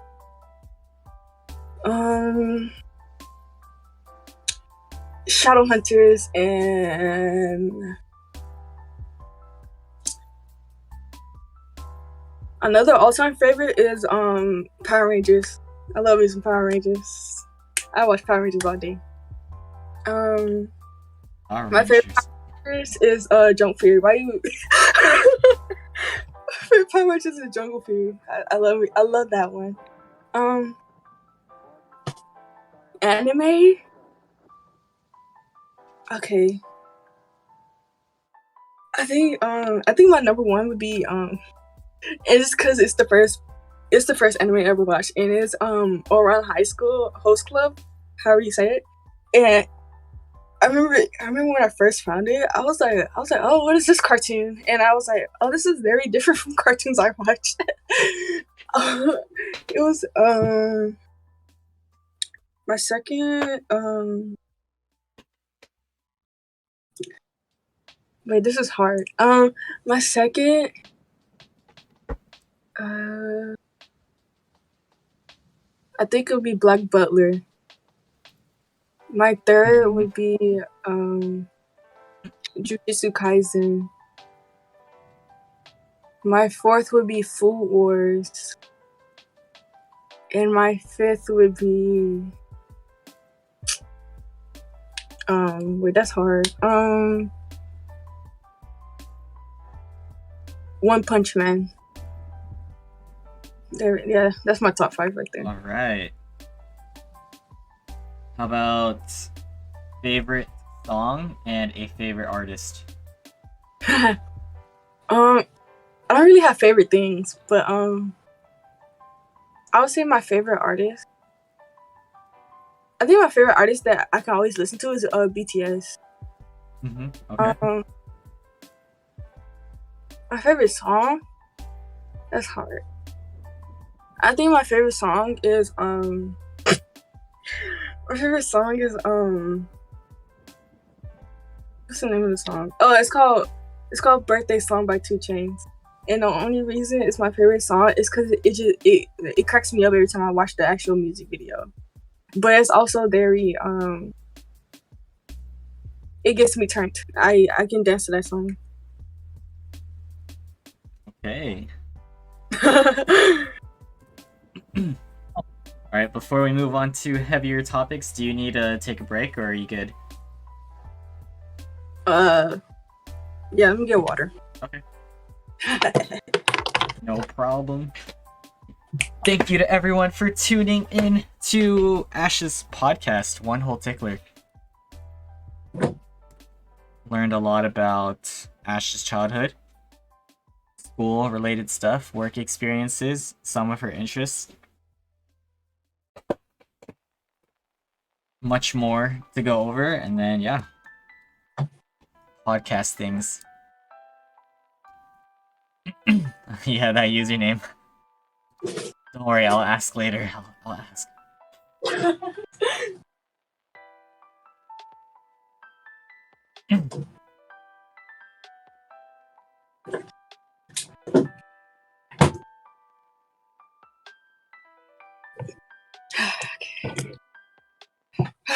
Hello. Hello. Hello. Hello. Yo. Okay, you ready? Yes, sir. Alright, so we are going to talk about relationships, heartbreak, Sure. that type of stuff. So whatever you consider a relationship, fling, you could start from the beginning, or interest. Yeah, you could talk about whatever and then go on from there. My first relationship, I think I was in 8th grade. Mhm. It lasted from 8th grade until like halfway into my freshman year.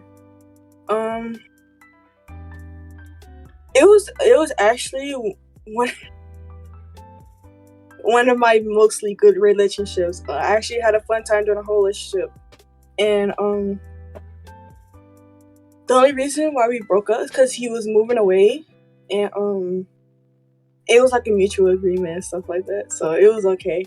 I wasn't too sad that we broke up. I was kind of sad because I was like, oh my god, he was so awesome, but I wasn't too sad because it was we had like a good breakup. My second one, probably won't get into too much details about the second and third one, but my second one, he was living in another country, but how long did we date? I think we dated for like 7-8 months, and I remember at first he was very mean. But it wasn't like something that'll make you cry or something, but it was like kind of like he's teasing you, kind of mean. And I remember I would hang out with him after everybody would leave the call, and I would like bother him and stuff. He'd be like, what do you want? And I'd be like, wait, I can't talk to you. and then he never showed his face, and until because the streamer, he was his brother was a streamer that I was watching, and I forgot my whole sentence. And he I remember I followed his Instagram, and he had a picture of him and his brother, and I was like, oh, I saw you on Instagram yesterday. He was like, you saw me on Instagram yesterday. And I was like, yeah, you're very cute. I don't know how I was very confident, but I was like, yeah, you're very cute. He was like, huh? And he was roasting himself. I was like, no, you're very cute, like I said. And then I think he started messaging me a lot too. Cause he would be like, "Oh, he was like, "Hey," I was like, "Oh, hi, how are you doing?" And he was like, "Oh, I'm good. How are you?" And I was like, "Oh, I'm in school right now. I'll be like in class or something." And he was like, "Oh, I hope class is going good or whatever." And then I think like maybe a month after that, we started dating. It was good in the beginning, and then I think I was having personal problems, and I wasn't talking to him as much, and he thought like he just thought I wasn't that interested in him and stuff. But it was just like I was having personal issues like with family and with school, and I didn't really want to talk to anybody. And I know you're supposed to talk to your significant other, but at the same time, I was just like, I don't want to talk to anybody. And he was like, I feel like we aren't talking as much, stuff like that. And I was like, and he was like, I feel like we should just break up. And I was okay with that. I was like, I mean, it's fine. I'm really not talking to him as much, and it's fine. And so we broke up, and I stopped going to that community. I still follow them on like Instagram and stuff like that. And my third relationship,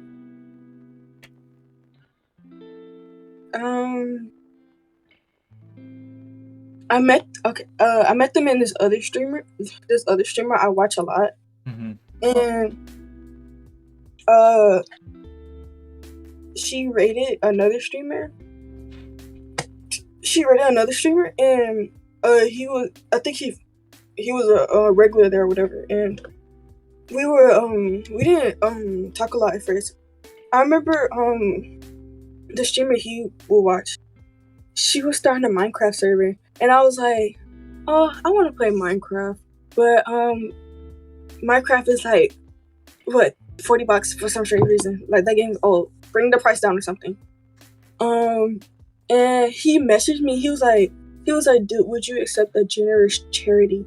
And I was like, at first I was like, huh? What are you talking about? Why are you talking to me like that?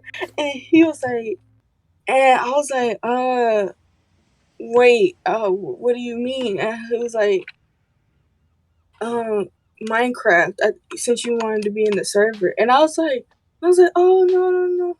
And I was like, and he was like, are you sure? I won't force it on you. And I was like, wait a minute, this is a free game. And I was like, I went to go ask the streamer. I was like, will you be on this server a lot? And she was like, yeah. And I messaged him back. I was like, yeah, you can give me the game. And then it was like, if we didn't talk for a couple months, and then I don't even know how we started talking a lot. I think I had another friend from the community I watched a lot, and we would all talk a lot. We would play games with each other and stuff like that. And I think that's how we got closer. And I remember one day he was messaging the streamer I was watching, and she had asked him, "Oh, are you and Ash dating?" And he was showing me the combo, and he was like, "Oh, what should I say to this?" And I was like, huh? What's going on? And I was like, oh, you should say yeah. He was like, oh, I should say yeah. I was like, yeah, you should say yeah. Something light. He was like, okay, I'll say yeah. And then he was like, I guess he was very excited that it happened. In the beginning, it was very nice. And later on, I feel like he's a very impatient person. I'm impatient too, but I don't really get impatient with people. I don't know how to describe that, but he got impatient with me a lot, and he would get mad, and I'm a crybaby. I'm not gonna lie, I'm a crybaby. So I would cry, and when I would be like, and he would hang up, and I would just cry, and I was like, This is so fucked up. And I like I remember he was playing this game, and it's like a strategy game or something. And I was trying to figure out like a path or something. I was looking at it. He was like, "Are you gonna say something or not?" And I was like, "Can I just figure out a path?" He was like, "No, just say something." I was like, "Let me figure out a path." And he was like, "No, just say something." And I was getting frustrated, and I was just when I get like frustrated or mad, I start crying because I'm like I want to hurt this person very badly, but I can't.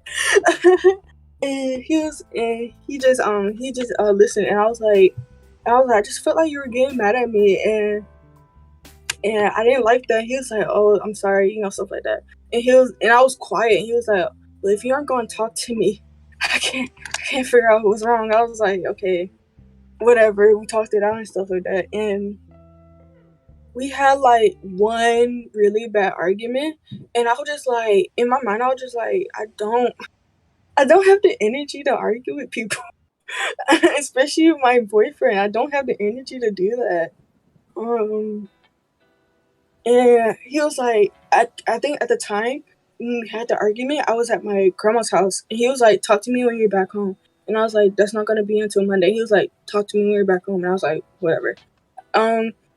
And then I didn't message him when I got back home. I messaged him like 2 days after. He was like, I think I had got affiliate that day, and he was like, I think he was mad because I didn't tell him I was affiliate, and I was like, we were just in an argument a couple of days ago. Why would I come out of nowhere and be like, "Oh, I got affiliate"? Because in my mind, I feel like I was asking him for money. Like I didn't want to tell him that that was affiliate. Like that was mad weird. Like, and he was like, "I don't care. You should have told me." And I was like, "No, yeah, that's kind of weird that I would tell you that I'm affiliate. I think we were just in an argument." I was like, "Okay."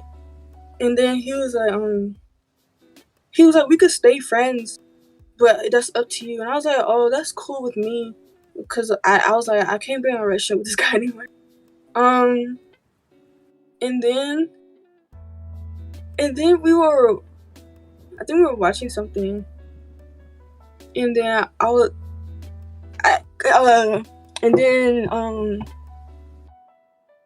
and then after I had to go, and I was like, and I started doing something, and I was like, "Oh, I'm back home," and he was like, "Oh, do you want to watch?"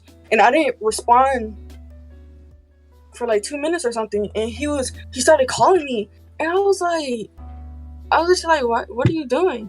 And he brought something up I said when we were in a relationship. He was like, "You said if you're busy or something, I could call you, I could spam call you."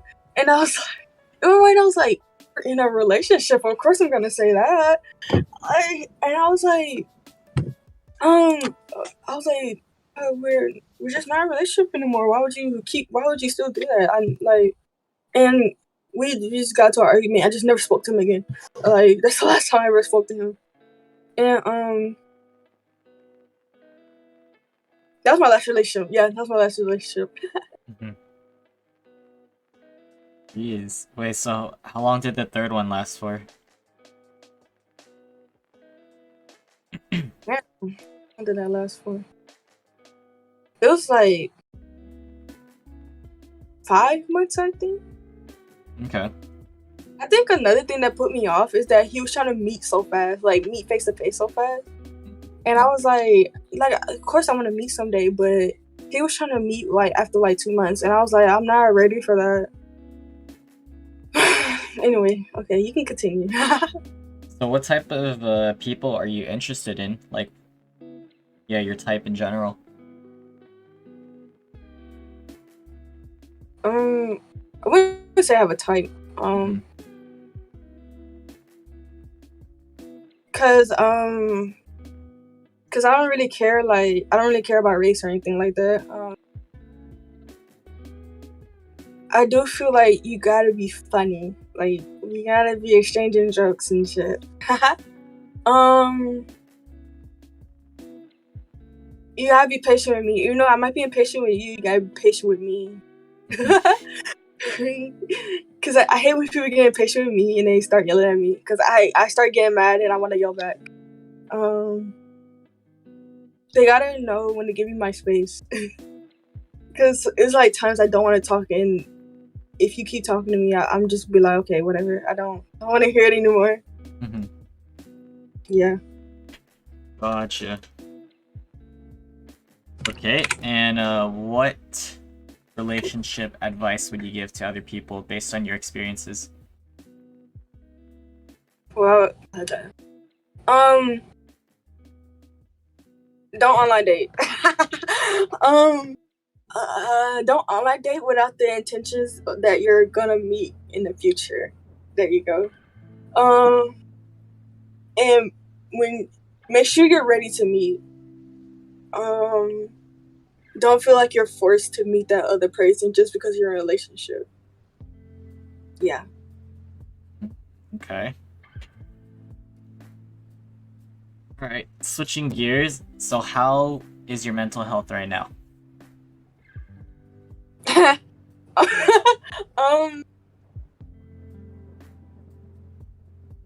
I wouldn't say it's too bad. It's not like above average, but it's not like down in the trenches. Mm-hmm. Yeah, it's pretty okay right now. Okay, that's good. So whenever you feel like you're at your lowest point, how do you get out of it? Like, what do you do for yourself to get away from all that negative energy?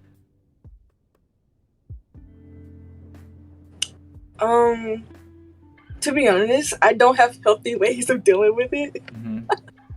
Cause usually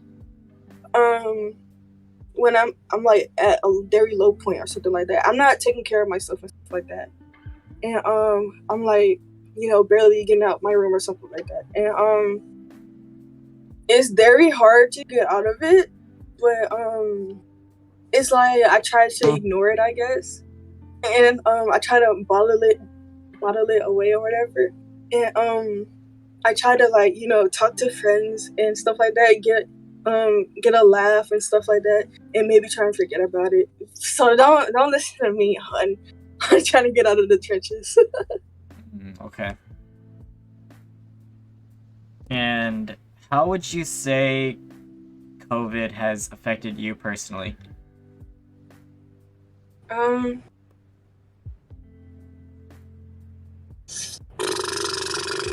I feel like I've become more anxious trying to talk to people. Like I get really nervous trying to talk to people I don't know. Mm-hmm. Like I already get nervous, but it's like it's at an all-time low COVID, and I don't really know how to interact with people unless they're behind like a computer screen. Like that's so easy. Like you don't have to see me, even though sometimes I say it when they're looking at me, but it's easier because they're far away from me. It's just I don't know. I can't find the confidence that I have online in IRL. Well, it depends on the situation, but like I can't find that confidence IRL. Mm-hmm. Okay. As of now, what are your current goals and aspirations in life? I would say, well, my current goals, pass college, pass my classes and stuff like that. Get out of college. Mm-hmm.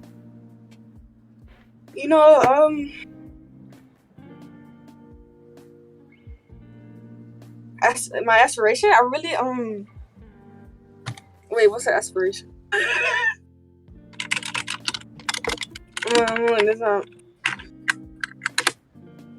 What do you aspire to be? What to Yeah, accomplish?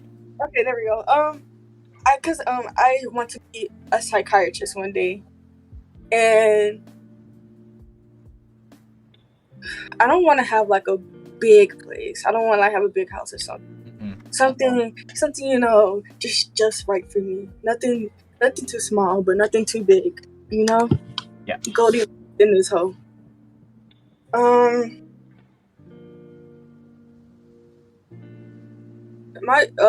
want to try.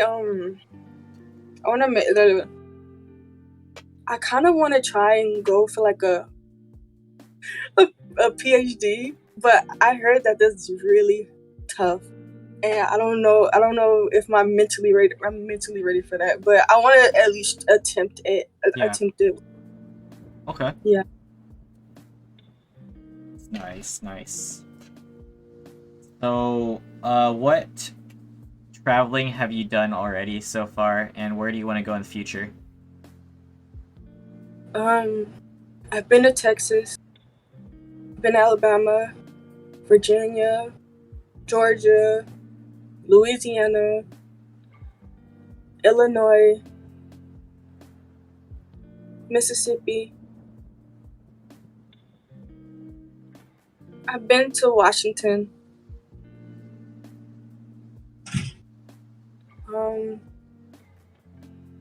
I've been to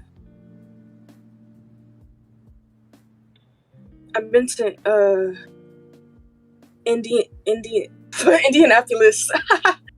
I think that's it. Okay. I really want to go.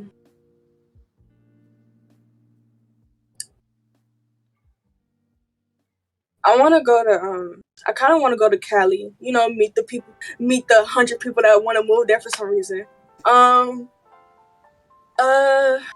Out of country wise, my mom wants to take me to the Caribbeans, and I think that would be really fun. Yeah. Okay. All right. So, other than Twitch, what social media platforms are you currently using or actively using? I'm active on Instagram, Discord, Twitter. I'm kind of active on Snapchat, but the only reason I get on Snapchat is because I do streak. And that's really it. Streaks, okay. Alright, Twitch questions now. So, how did you get that exposure to Twitch, and what made you decide to stream? How did I get introduced to Twitch? Yeah. I think a YouTuber that I used to watch, he used to stream on Twitch. He would stream games with his friends and his girlfriend, and he had a very nice voice, and I liked the games that he played. So I was like, of course I'm gonna watch him on Twitch. At the same time, I didn't really understand Twitch because all I did was watch. I didn't type or anything like that. When I really got into Twitch, I think it was like I was getting into high school. Not getting into high school. I was going into my sophomore year, and I found this streamer. He was playing. I think that's when Detroit Become Human just came out, and I wanted to see people play it, and I found him, and I was like, oh, he's kind of funny, and I kept watching him, and that's how I kind of got interested in Twitch. What was the rest of your question? Like, how'd you start streaming? And what made you decide? Yeah. Okay. The reason why I started streaming is because Kathia was like, I don't feel like streaming, and she was like, if I start streaming, I start streaming, and I was like, what? I don't want to do that. And she was like, but I want you to stream. And I was like, Kathia, you have to stream if I'm gonna stream. And she was like, bet. And that's when I first started streaming. Yeah. And I was like, I'm gonna at least get to affiliate. I don't know what I'm gonna do past that. And I started I think I started streaming. I started streaming for the 7 days or whatever, and I was like, literally, I never thought I'll even start streaming. I was like, before that, I was like, I know I will never start streaming. I don't understand people who do it, cause I was like, I'm too camera shy. Oh, I lied to Katia. I lied to Katia and told her I used to stream. Like before I officially started streaming, I lied to her. Said I used to be a streamer. But I never streamed until when she told me to stream. That's literally the first time I ever streamed. So Katia can get herself the achievement of making me start streaming. Yeah, Katia, I be lying.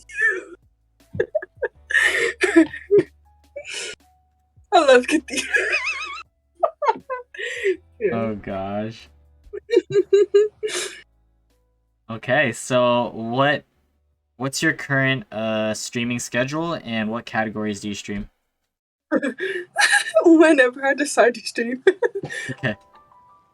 And I for now I only do like just chatting streams because my laptop can't handle games. Like it can't handle any type of games to stream. So I just do just chatting streams.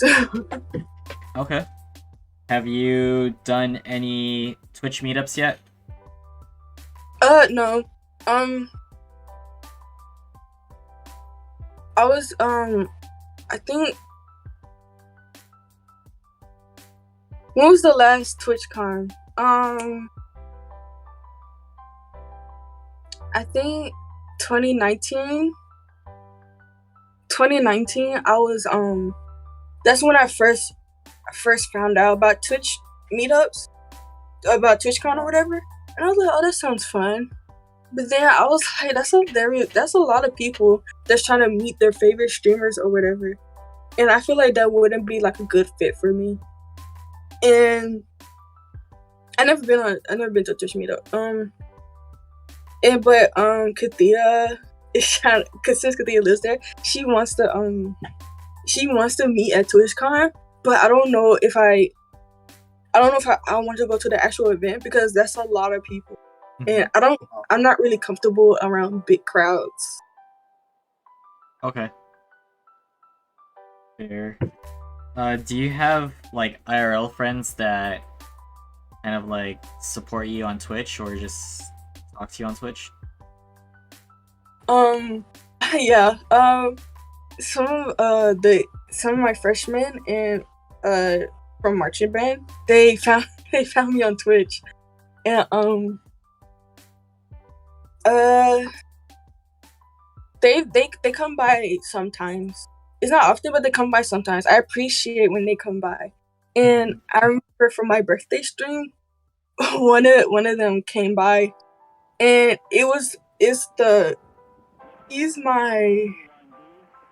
very quiet, but he's funny. He signed the Kudo board, and at first he posted this meme with this really old person, and it looked like they're in a deathbed, and everybody was like, "Ew, what is that?" But then he posted something serious, something like for real, and he was like, I hope you have a happy birthday. Don't spend your whole life in that dorm room. I seriously don't do that. And I was like, I promise you I'm not gonna do that. And he was like, okay, I just wanted to know. Thank you. Good night. He's so funny. I have other friends that be on Twitch, but they haven't caught any of my streams because I never know if I'm really gonna stream, so it's really just random. And I'm usually streaming at a time they can't come by. Okay, talk about your day ones on Twitch. My day ones on Twitch? I have to say my day one. I always have to say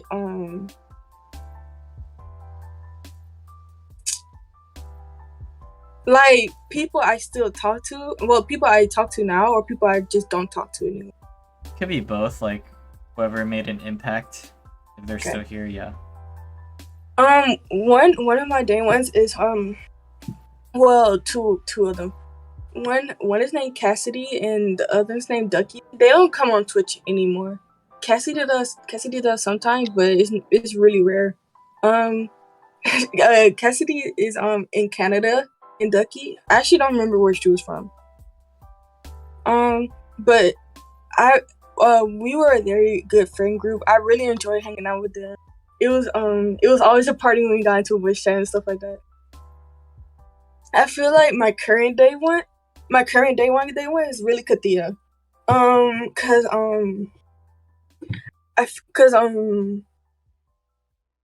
when I got into Katia's community or whatever and stuff like that, I was really only confident talking to Katia and stuff like that. I was really nervous when I was talking to like other people that she would hang around.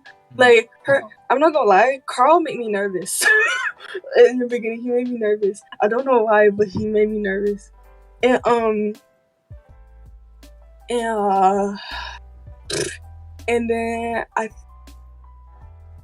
she would introduce me to a lot of people, and I'm still good friends with them to now. But Katia is really my day one. She really got introduced me to most of the people in this community. Mm-hmm.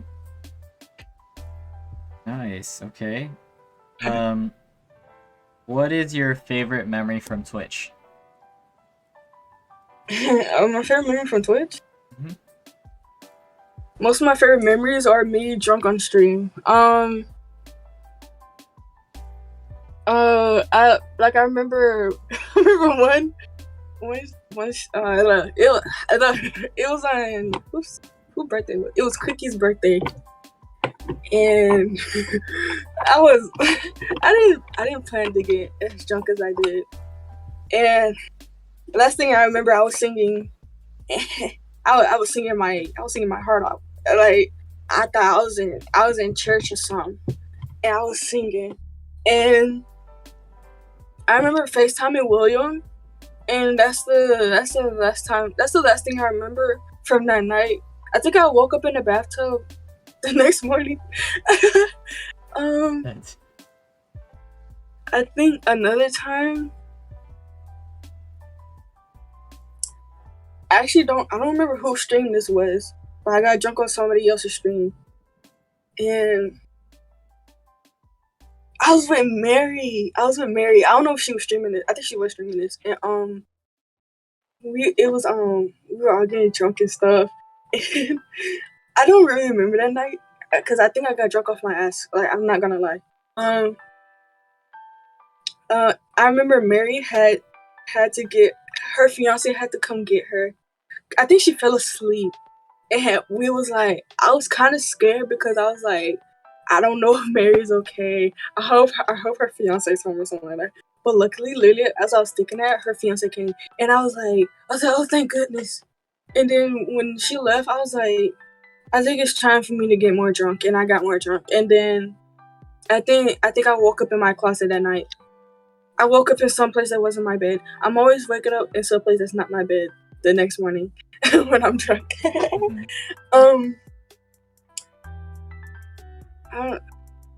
Yeah, that's kind of crazy. I think those are my like top good moments on Twitch. Okay, how would you say Twitch has impacted your life? How has Twitch impacted my life? Yeah, in what ways, if so? I feel like it's made me more confident, and the way I mean that is because some of the stuff I say to my my godfather, I would have never said before Twitch.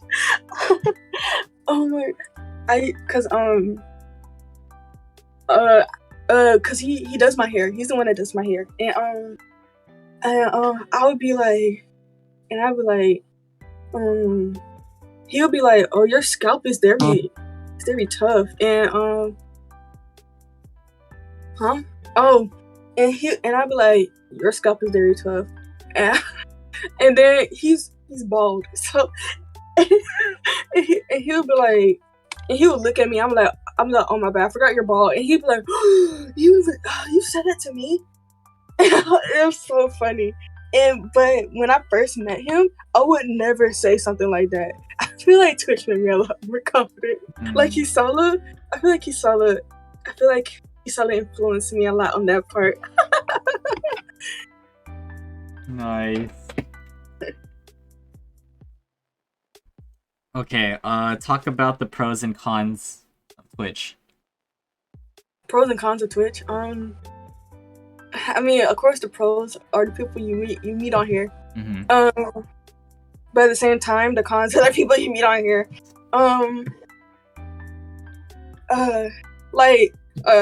A pro is like meeting someone like Kisala. Like Kisala, she's very welcoming. It's like if you get like someone like Kisala when you first get on Twitch, it's very welcoming. The con is Katia. I think it's Katia. Like Katia is mad weird, yo. I'm just playing. You get some really weird people on Twitch. like of course you get like the trolls and stuff and like that. Mm-hmm. And I just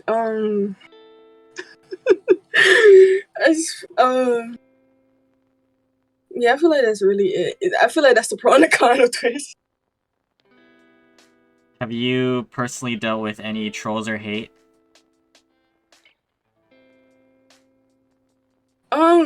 I never really dealt with like a serious troll or something. Like I remember, like literally one time I was streaming and someone messaged me, "You need to mod me so I can talk in your chat." And I was like, whatever, dude. It was kind of confusing me. I was like, I don't know who this even is. And yeah, that's really it. I never really dealt with a serious troll. Okay, so what are your goals, if you have any, for Twitch? See, I know like everybody's goal is to get big on Twitch, but I want like a decent sized community. I don't want to get too big because I feel like I know it's like more money and stuff, but I feel like it's very hard to keep up with the people that come in, and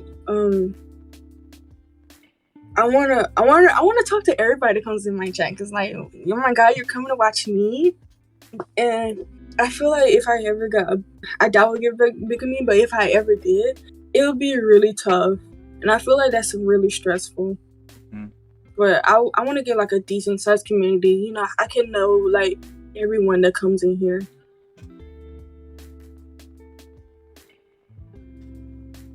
Understood. Okay. So what advice would you give to those who are trying to get started with Twitch and streaming, and for those who are trying to grow?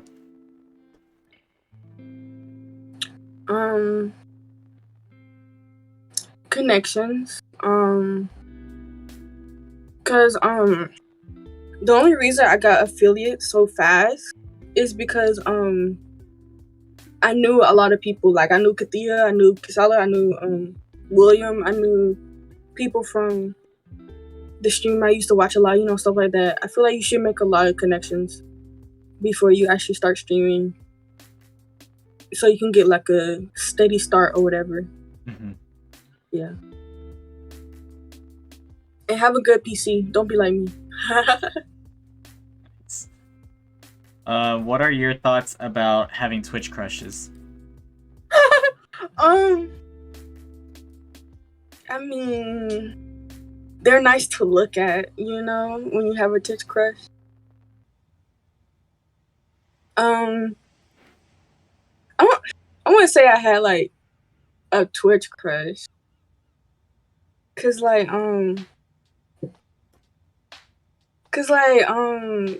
there's just people I like looking at, you know. They're mostly like big streamers, you know, so I'm never gonna talk to them. So I might as well get to look at them. Like I never used to watch. I used to never watch like Valorant pros, and when people would bring them up, I'm like, I don't know who these people are. And I first started with Wardell, and I was like, he's very nice to look at, yeah. And then I think Sinatra. I've also started watching Sinatra a lot too. He's also very nice to look at. I wouldn't say I have a Twitch crush, but he's very nice to look at. Yeah. Okay.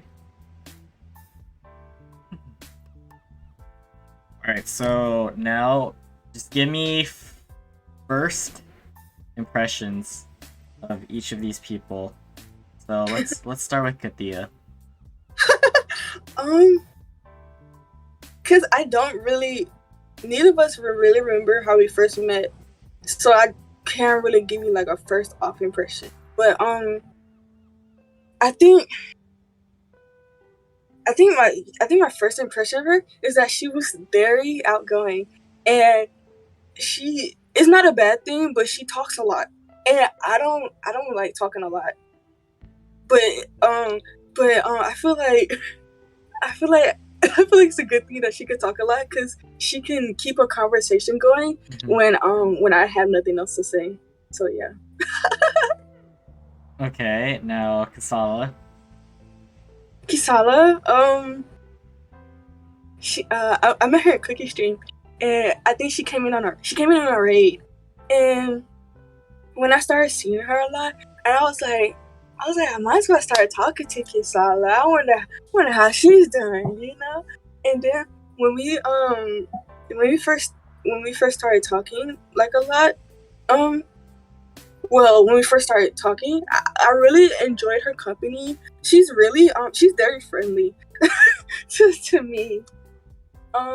She's very welcoming. Like, I feel like she's a very good friend, to be honest. So I feel like my first impression is she's very friendly. Okay, how about Chimp? Chimpy? Honest, I'm not gonna lie. I don't know how he got into this community. I think he came in on a raid, and cause he never talked in the beginning, and he would always stay muted, and so nobody knew what his voice sounded like. Nobody know what his gender was. Anything. Like, he was a mystery. I remember thinking, I was like, I can't wait till the day he starts talking. That's literally what I thought. I think I can't wait till the day he starts talking.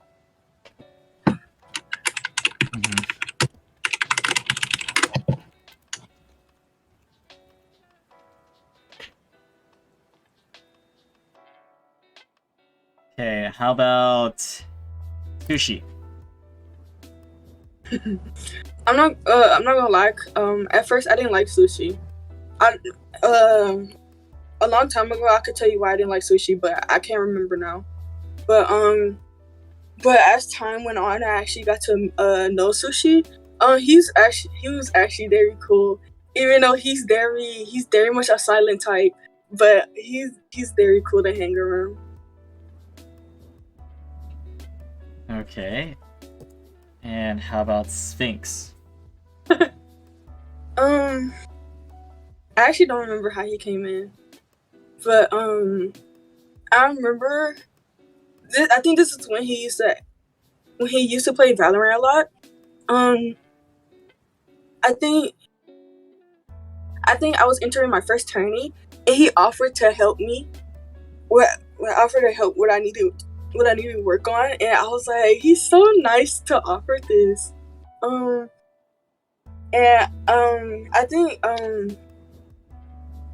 I think the day after, I was like, I think that's when I just started calling him bestie, like the day after or a couple days after. And I was like, oh my god, bestie, hey. And he called me bestie back, and I was like, this is gonna be a very good friendship. So where did William come from? His parents almost named him William. Oh. So I was like, that's a great name to call you. And I refuse to call him any other name besides William. Okay, and first impression of Hi.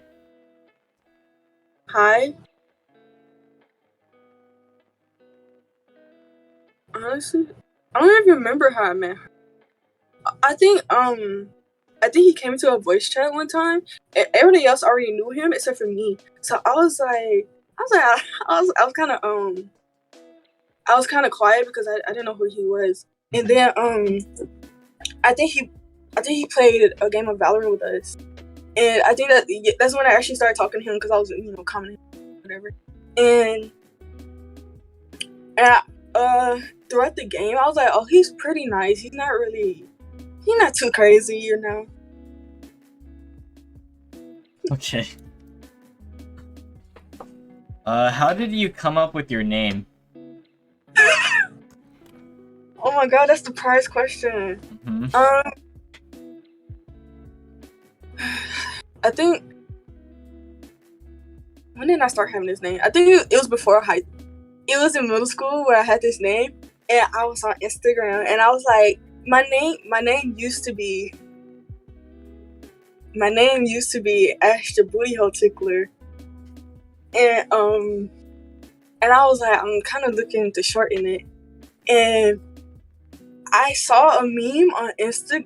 I think it was actually real news, but this guy, he would go into people's houses and he would be disguised or whatever. He would tickle their booty holes while they were asleep, and he would escape somehow.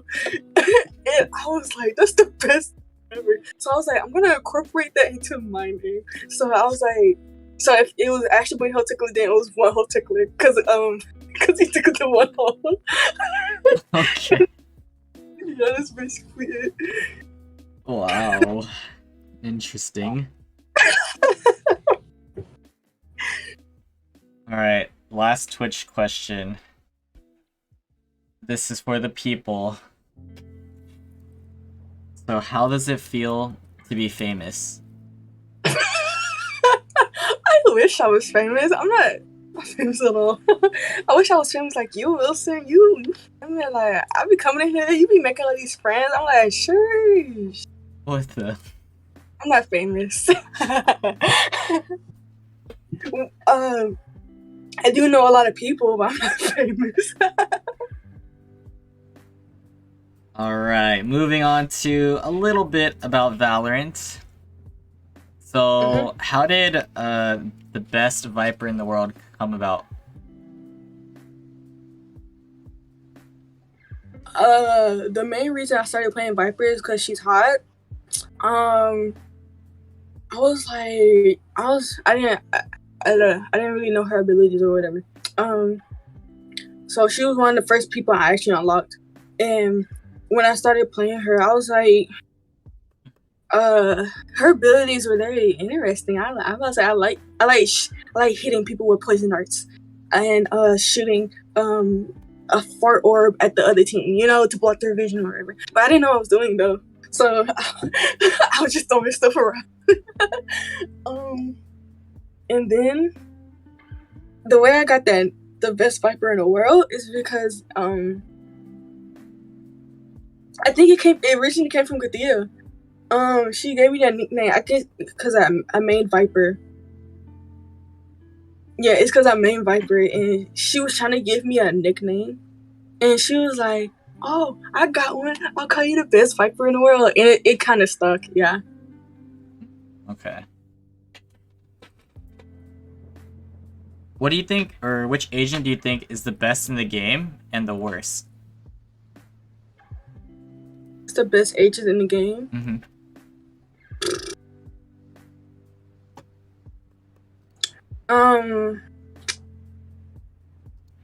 I would say, in my opinion, but I would say it's Viper or Astra, because Astra is very powerful. That she makes me lag every time I get into a game with her, and when I see her on the enemy team, I get very scared. The worst agent is Yoru. Yoru is god awful. I hate seeing that man on my team. Every time someone inselects Yoru, I know it's gonna be the worst game I ever experienced. And I know that I should be dodging. So if you're an inselect Yoru, don't come near me. Jeez. Okay, favorite gun and worst gun. My favorite gun is Phantom. The main reason I got into Phantom was because I think I saw a video on YouTube and they said it was like, what's the best gun to use with the agent you play? And it said the Phantom's good with Viper, and I forgot why, but I started using the Phantom ever since. And then I mainly use Phantom because I got the Prime Phantom and I love Prime Phantom. And the worst gun.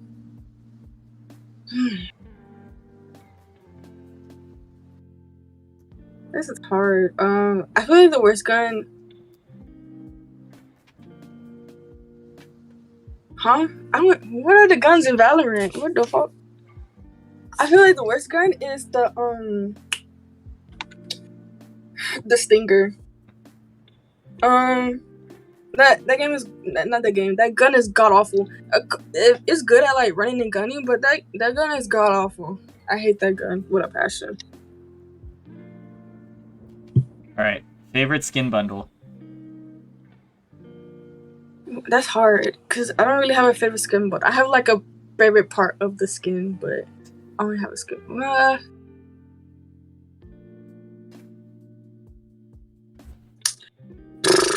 I would say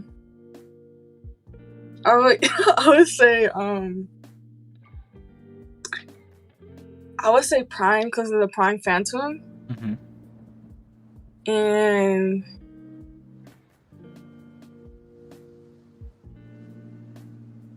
Reaver because I got the Reaver Vandal and I have the Reaver Sheriff in the op.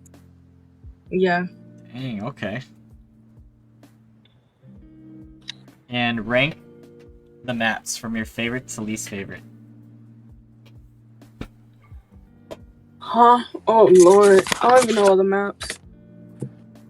Wait, I have to write this down.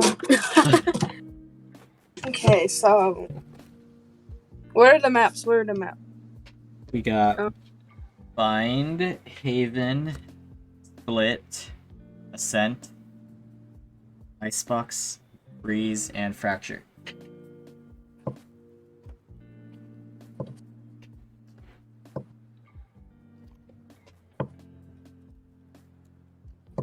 Okay. The worst map is Split for sure. I hate that map with a passion. That map gets on my nerves every time I see it come up on my screen. Sometimes I hope my laptop lags long enough that I don't have to play that map. I feel like next up, Breeze. I hate Breeze. I could be walking out mid and all of a sudden I'm getting a op shot at my head and I don't know where it came from. And that's very irritating because it's like, why are you hiding there that you're waiting for me to walk out mid? And where are you that I can't see you? I hate that shit. Fracture. It's a very good map for Viper, but I hate that map with a passion. I hate that I have to literally keep spinning my head around just to see if there's someone coming from either side for me. They can come from under me, from somehow, behind me, top of me, stuff like that. I hate Fracture. I don't want to keep looking around, and tired out my wrist. Icebox. It's cold there. I don't want to be there. Haven. 3 sites is too many. We don't need all those sites. And then it takes me 30 years to get from C to A. I need there to be a faster way to get to A. I don't care. Put a teleporter there or something. Make my agent teleport there. I don't care. I hate that it takes so long to get there. Ascent. I love Ascent. I'm usually either playing Viper or Sky. Um,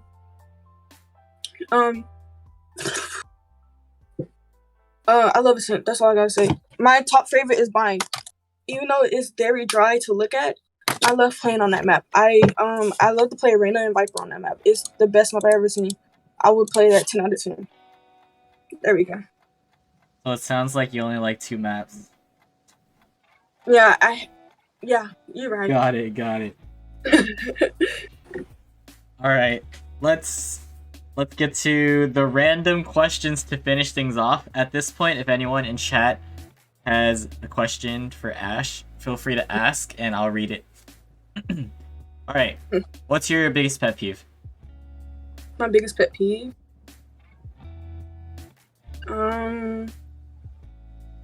I feel like my biggest pet peeve is this might be very targeted, but it's not, I promise. But it's like when someone takes too long to understand something that's very easy to understand. And it's not, I'm not trying to, be mean to them, but it gets me very impatient for some reason. And I hate that. Also, I hate when people smack on their food. That I hate the noise of it. Yeah, I hate the noise of it. It makes me want to take my ear off and just take it off and pretend I'm Van Gogh for the day or something. Okay. All right, question in chat. How many booties have you tickled? That's actually confidential because I'm wanted in like 3 states for that. So I can't really give a definite number. Okay. Why is your roommate not home? What? What? How am I supposed to know that? You act like I'm just tracking her wherever she goes. I don't know. What kind of question is that? Alright, sorry, Katia. I hate Katia. Katia also asked, what's that thing standing at the corner of your room? These are my stuff. There's no demon in my corners. Okay, where do you see yourself in 5 years? Huh? I'll be 25. I don't know. Maybe I'll still be in school. I think I'll still be in school. Maybe I'll be living by myself. Maybe with a roommate. But I won't be living in a dorm. Have you done your homework? Yes, I finished it on call with Katia. She saw me. Favorite clip in your channel? Me falling in my sloth costume. Anyone catching your eye currently? Oh yeah, the main person catching my eye is actually Kisala. Like, she's very beautiful. Alright. Would you rather live in a house with Kasala, Sphinx, or Katia? Would I rather live in a house with Sphinx, Kisala, or Katia? Yeah. Am I living with Kisala and William, or am I living with William or Kisala or Katia? Yeah, or of each, from what it sounds like. Wait, that's hard. I think I'll live Kisala.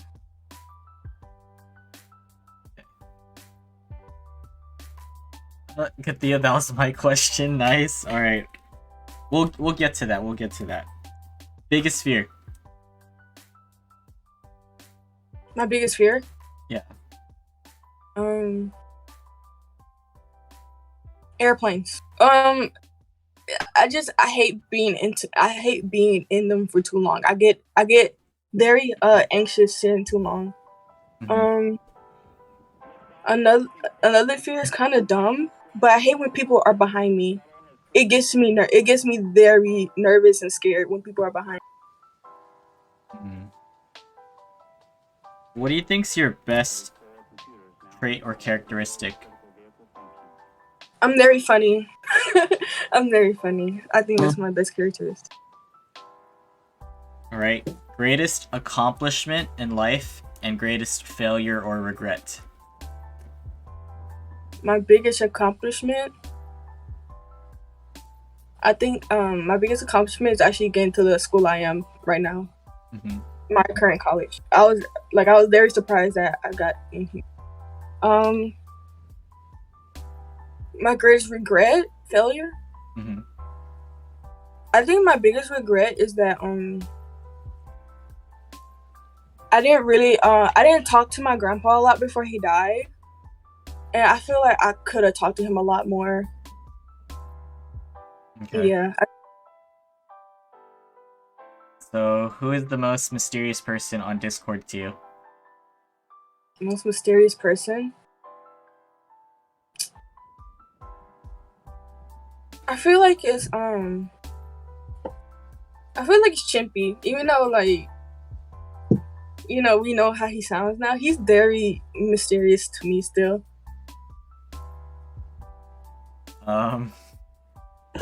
Who do you want to smack the fuck out of in your group of Discord friends? My Discord friends, my friends. Yeah. Who would I want back? Does it have to be one person? If you want to smack more, you can, I guess. Sometimes, like, I be wanting to put like Thea and William together and just put them together and just give them a big old smack. And I want to feel that.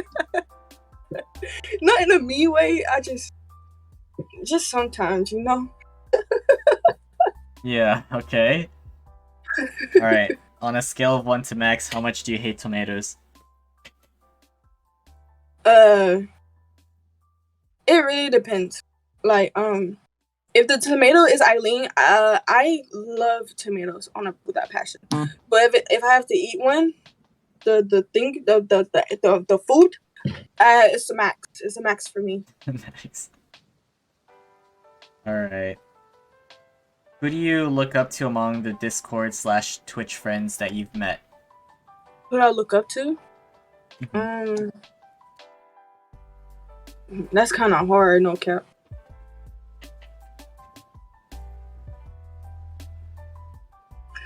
Who I look up to? Oh wait, that's different. Like,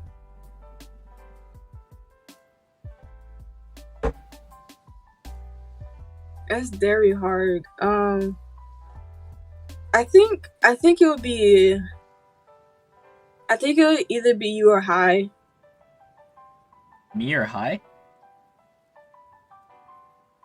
Why is that? Cause Hi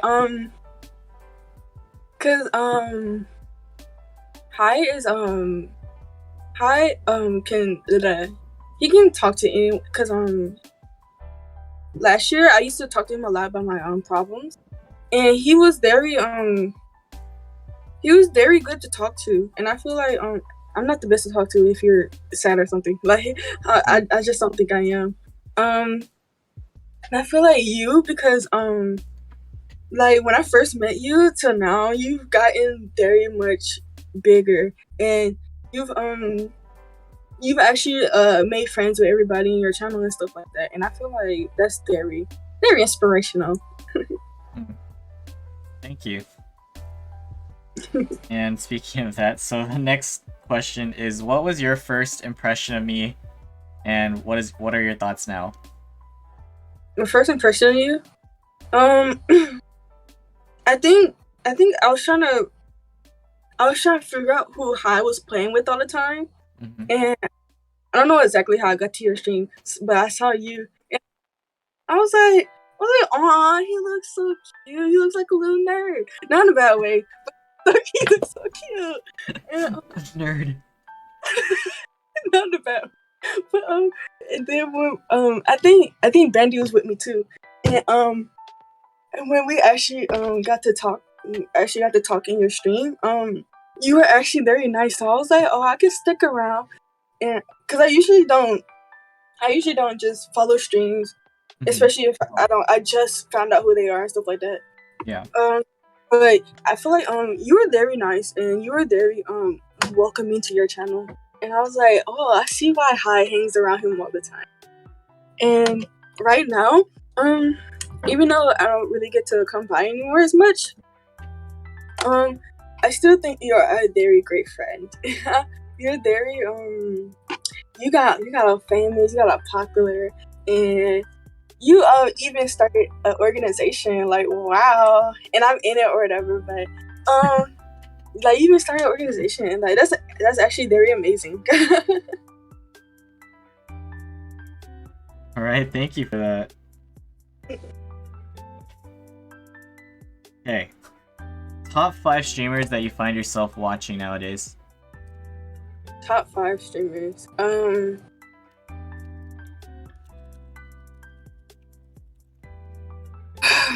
When she does stream, I guess Katia. I've started watching Sunny a lot. Papa Bear? Huh? Oh, never mind if you're not talking about Papa Bear. I am talking about. Oh, okay, Papa Bear.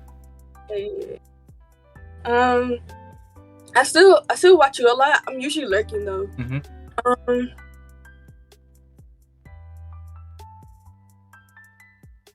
Two other streamers.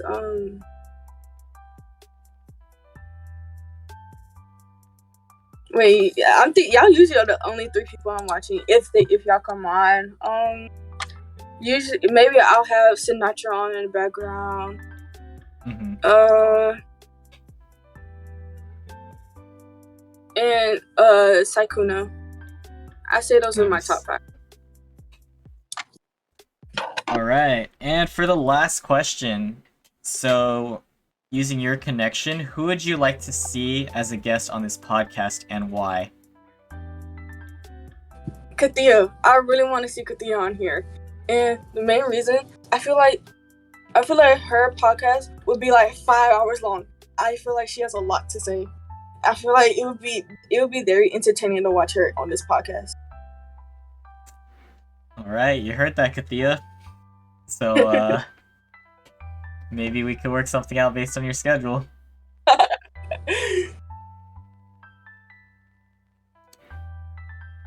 Katia, I better see you on here. Katia, you don't think you talk a lot, but Lord, she talks a lot, but it's not like an overwhelming amount. Mm-hmm. Okay, well, that is a wrap. I'll close it out for the YouTube portion, and then what are you planning to do after? I don't know. I don't know. If somebody wants to hang out, we can hang out or whatever. I don't know. I'm probably going to check my store on Valorant. Okay. Here, let me close this out, and then we'll let you go. Alright, ladies and gentlemen, that is it for the Chain Gang Podcast episode 49 featuring Ash, aka One Hole Tickler. Ash, thank you so much for being a part of this podcast. We rescheduled, and I really appreciate you and your time. You know, you've talked a lot about your experiences, and we've talked for about 2 hours and 48 minutes. Sure. Yeah, final words for the folks tuning in. Thanks for having me, Wilson. I was very nervous coming on here. But I'm glad that all the people decided to tune in and watch me stumble over my words for 2 hours and 48 minutes and some seconds. Thanks you guys for watching. I love you guys. There you go. Much love. Guys, make sure to give this video a thumbs up if you haven't already and hit that subscribe button. I welcome you all to the Chain Gang with open arms. Once again, if you haven't followed Ash on Twitch, we got the exclamation guest command, or it's on the top right, One Hole Tickler. Alright folks, thank you. Stay tuned for the next one. We have episode 50 coming sooner than expected. This video should be dropping within the next few days. Alright, peace.